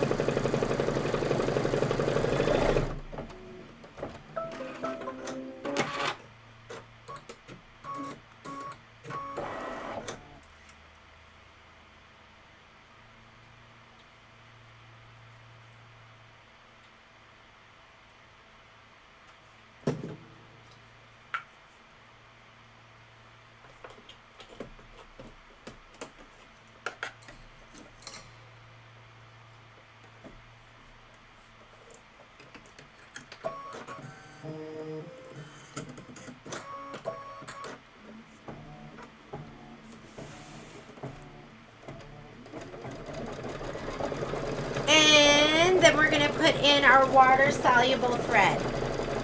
And like I said, if you don't have it, not a big deal. Just use a color you can see, like Susan did. She used black, or use a red, or like a bright blue, but something that's, don't use cream. Don't use something that's going to be hard to see.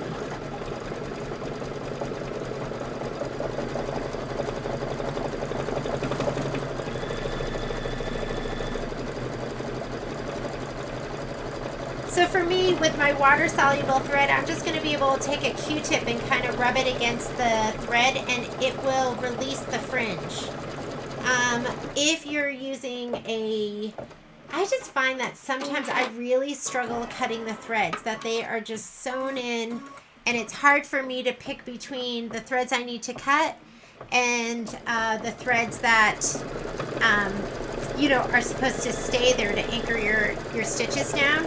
So I've just started using vanish thread whenever there's fringe.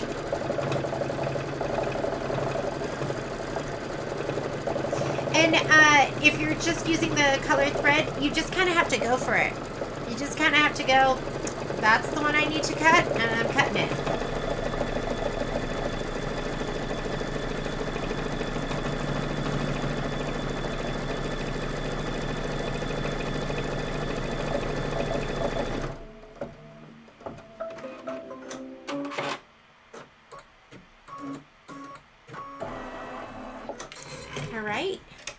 I'm going to go ahead and change out my thread, my bobbin thread. We're going to put the vanish in.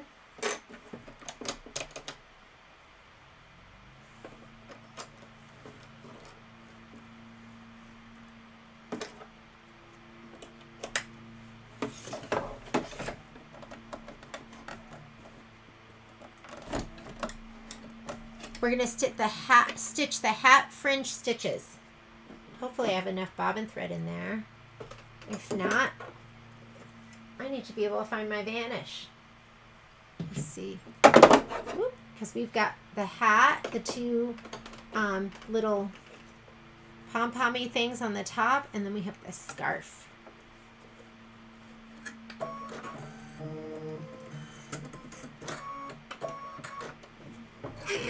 All right, let's go ahead and do that.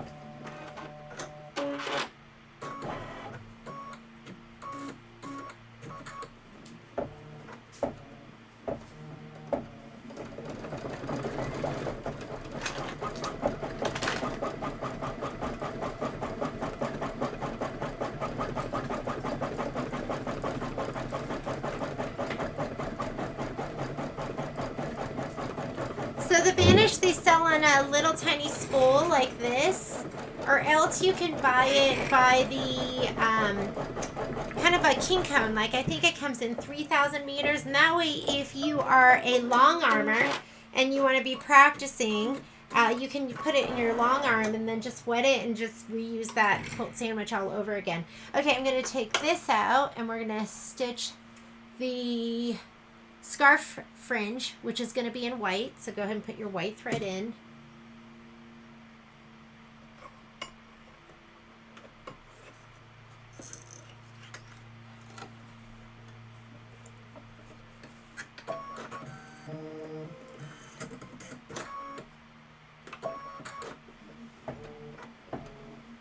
And then after this, we'll put our regular bobbin back in.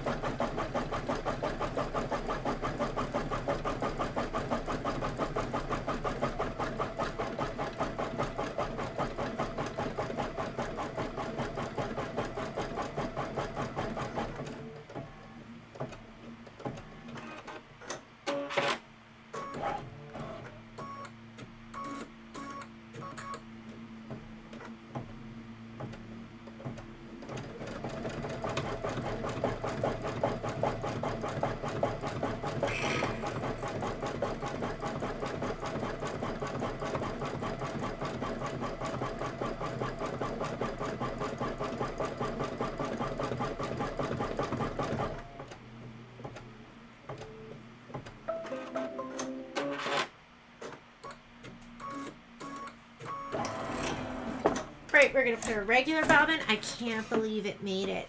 I was just waiting for it. Look. And there's like way more ready to go. Okay, I'm going to put my regular bobbin back in. That looks like some pretty hefty fringe, so maybe that's going to be a lot easier to cut than some of the other stuff Kimberbell has done.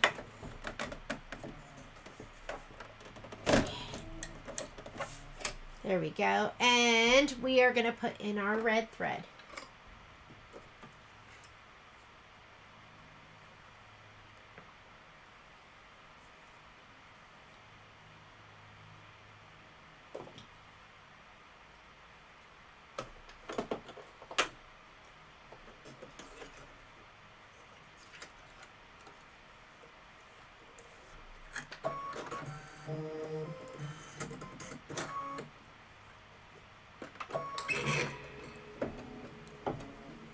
This is going to be 3 minutes of stitching. It's going to go around the hat.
step after this is going to be the stitch, to stitch the scarf fill.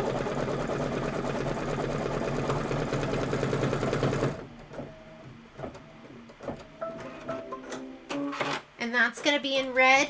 This is one of those times where if you have red topper, you could use red topper. That makes sure that none of the fabric is peeking out underneath.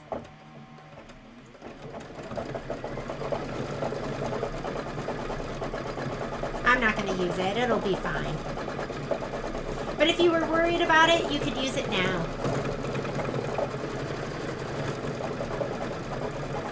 And this is 5 minutes of stitching.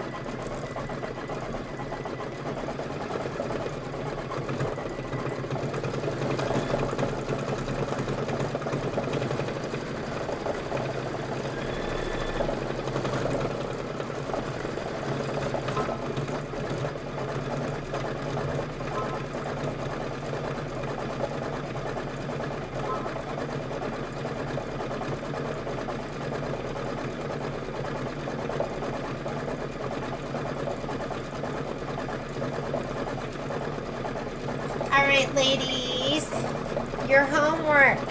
Let's take a peek. So, what you're going to have to finish up is going to be the red house, mug 2, blue house with the door that was already stitched out on our very first day, the believe block, which is just going to be stitching. That one should be nice and quick. And the red house roof. So red house roof, those are the embroidered and applique blocks that you're going to have to do. And then these are the rest of the filler blocks.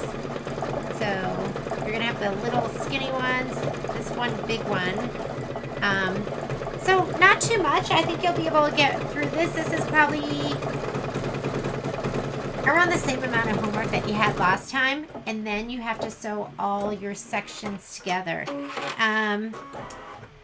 If you can, piece the entire top. If you could have the whole top pieced together, that would be great,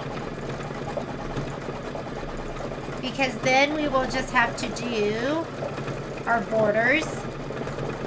So if you can have the whole inner part done, then we're just going to have to add our borders, the skinny inner one and the outer one, and then just put your bag on. It's not too much left to do, but and then we'll do all the embellishments as well. So get ready and just be prepared to have all the embellishment pieces cut and ready to stitch. I'll put together a little agenda for next week, and what we'll be doing and what size hoops we'll be working in. I know it's a lot easier to do the wide borders because they come out 4.5 by 4.5. It's a lot easier to do those in the 9.5 by 14, and I probably will be working in that hoop size. If you don't have a 9.5 by 14, it might be time to get one. It just is a good size to have. All right, and if you have your snap hoop, you can use your snap hoop for that as well. We are going to finish up Mr. Snowman.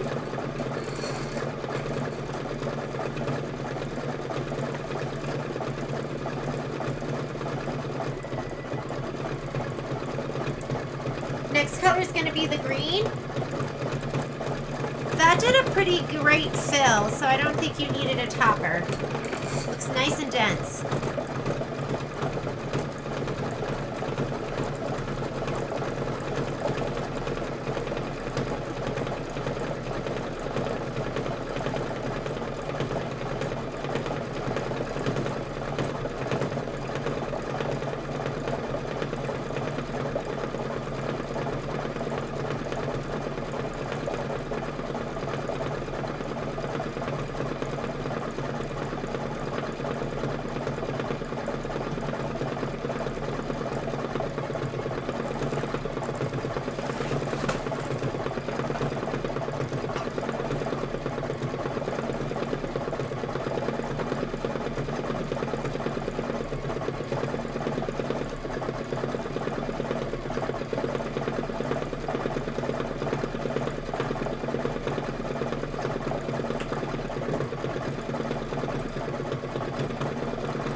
I'm going to put my green in.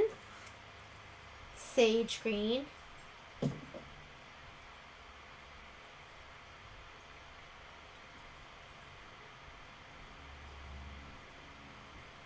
This is going to be, this is going to stitch out the stripes at the end of this scarf.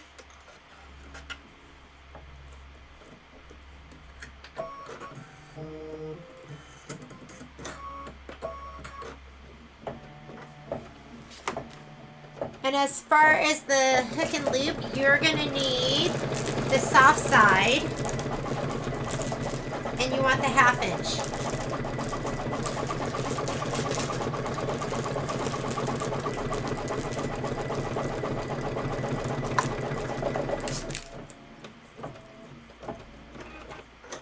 And that's going to be your 1/2 inch. The other one's, I think 3/4 of an inch.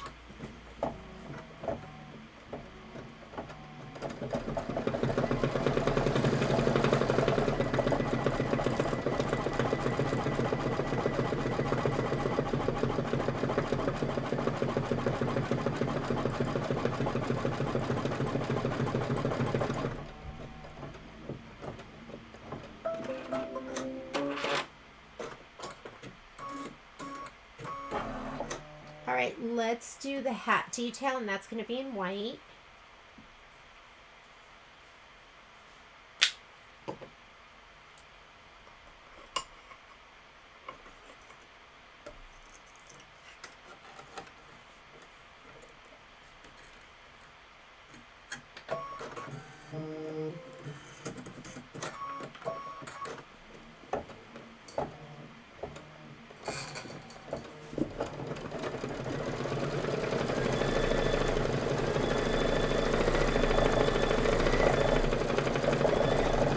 That's way too cute, the little snowflakes.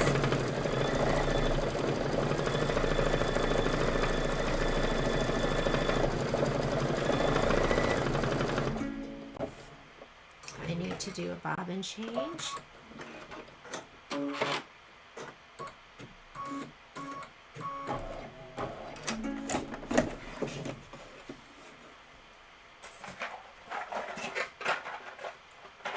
It's worth buying your bobbins by the box.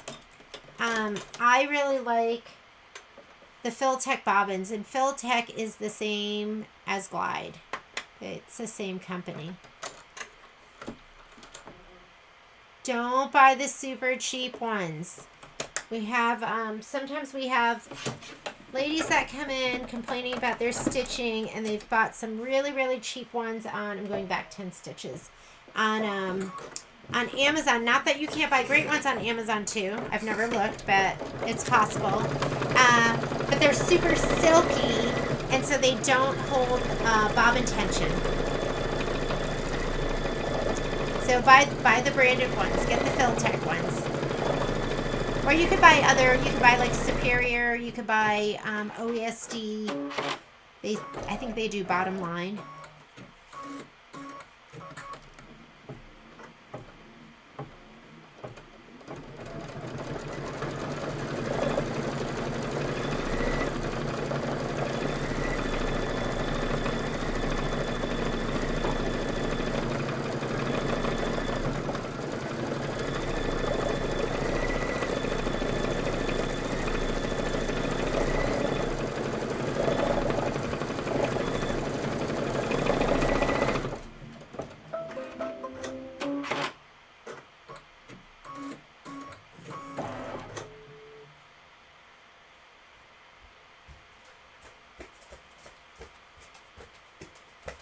I went to get a wet paper towel so I could show you how to do the fringe. Okay, next step, it wants to stitch the hook and loop placement line.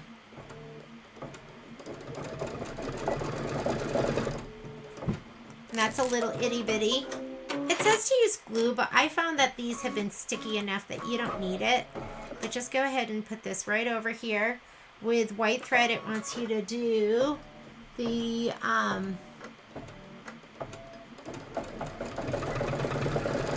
wants you to stitch over it.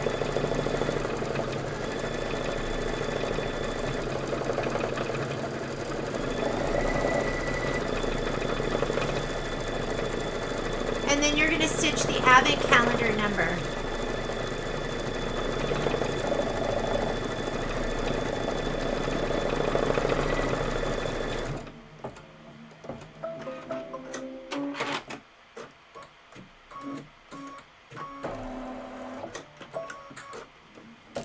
Just go ahead and stitch the 17.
Are done with this stitch out. Let's do the fringe really quickly.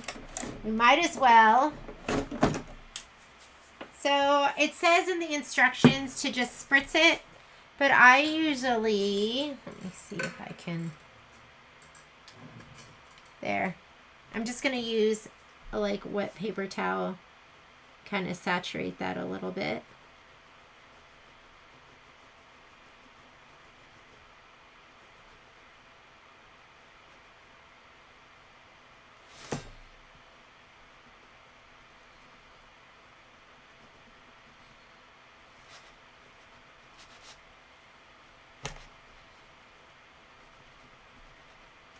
Okay, let's see if we can lift it up on this side.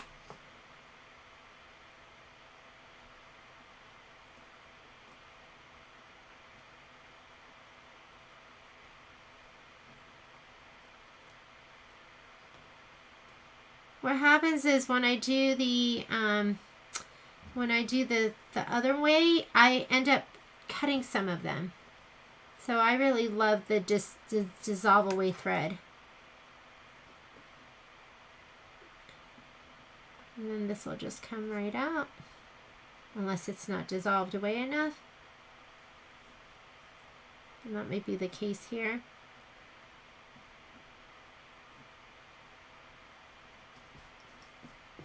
And here with the scarf, same thing. Just gently, whoops, can't even see that, can you? Sorry. Just gently lift those fringe out. You should just come right out if your thread is dissolved in the back.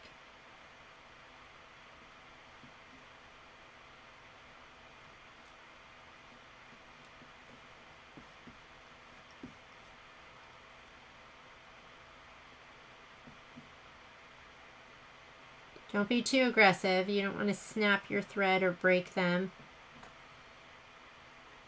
But if you do, you can give it a little haircut.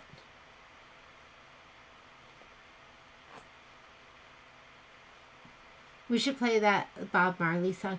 Every little thing's gonna be alright. Don't worry. Let's make sure that's all.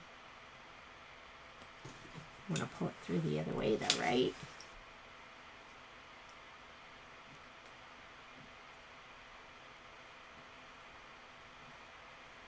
What's holding you down there? What's got you?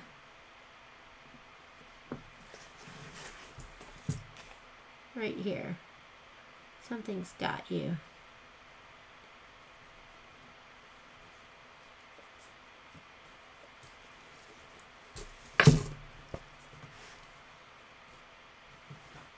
And that is your fringe.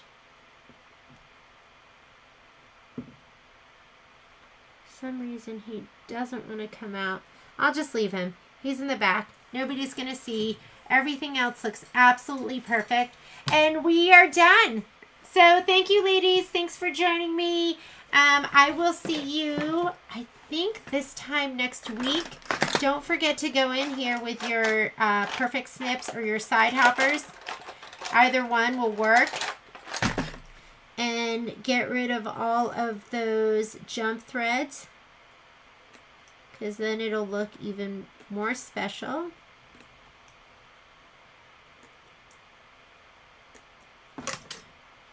And get everything sewn together. And then next week, we are working on borders and embellishments. Have a great Monday. Bye, guys. Gotta get over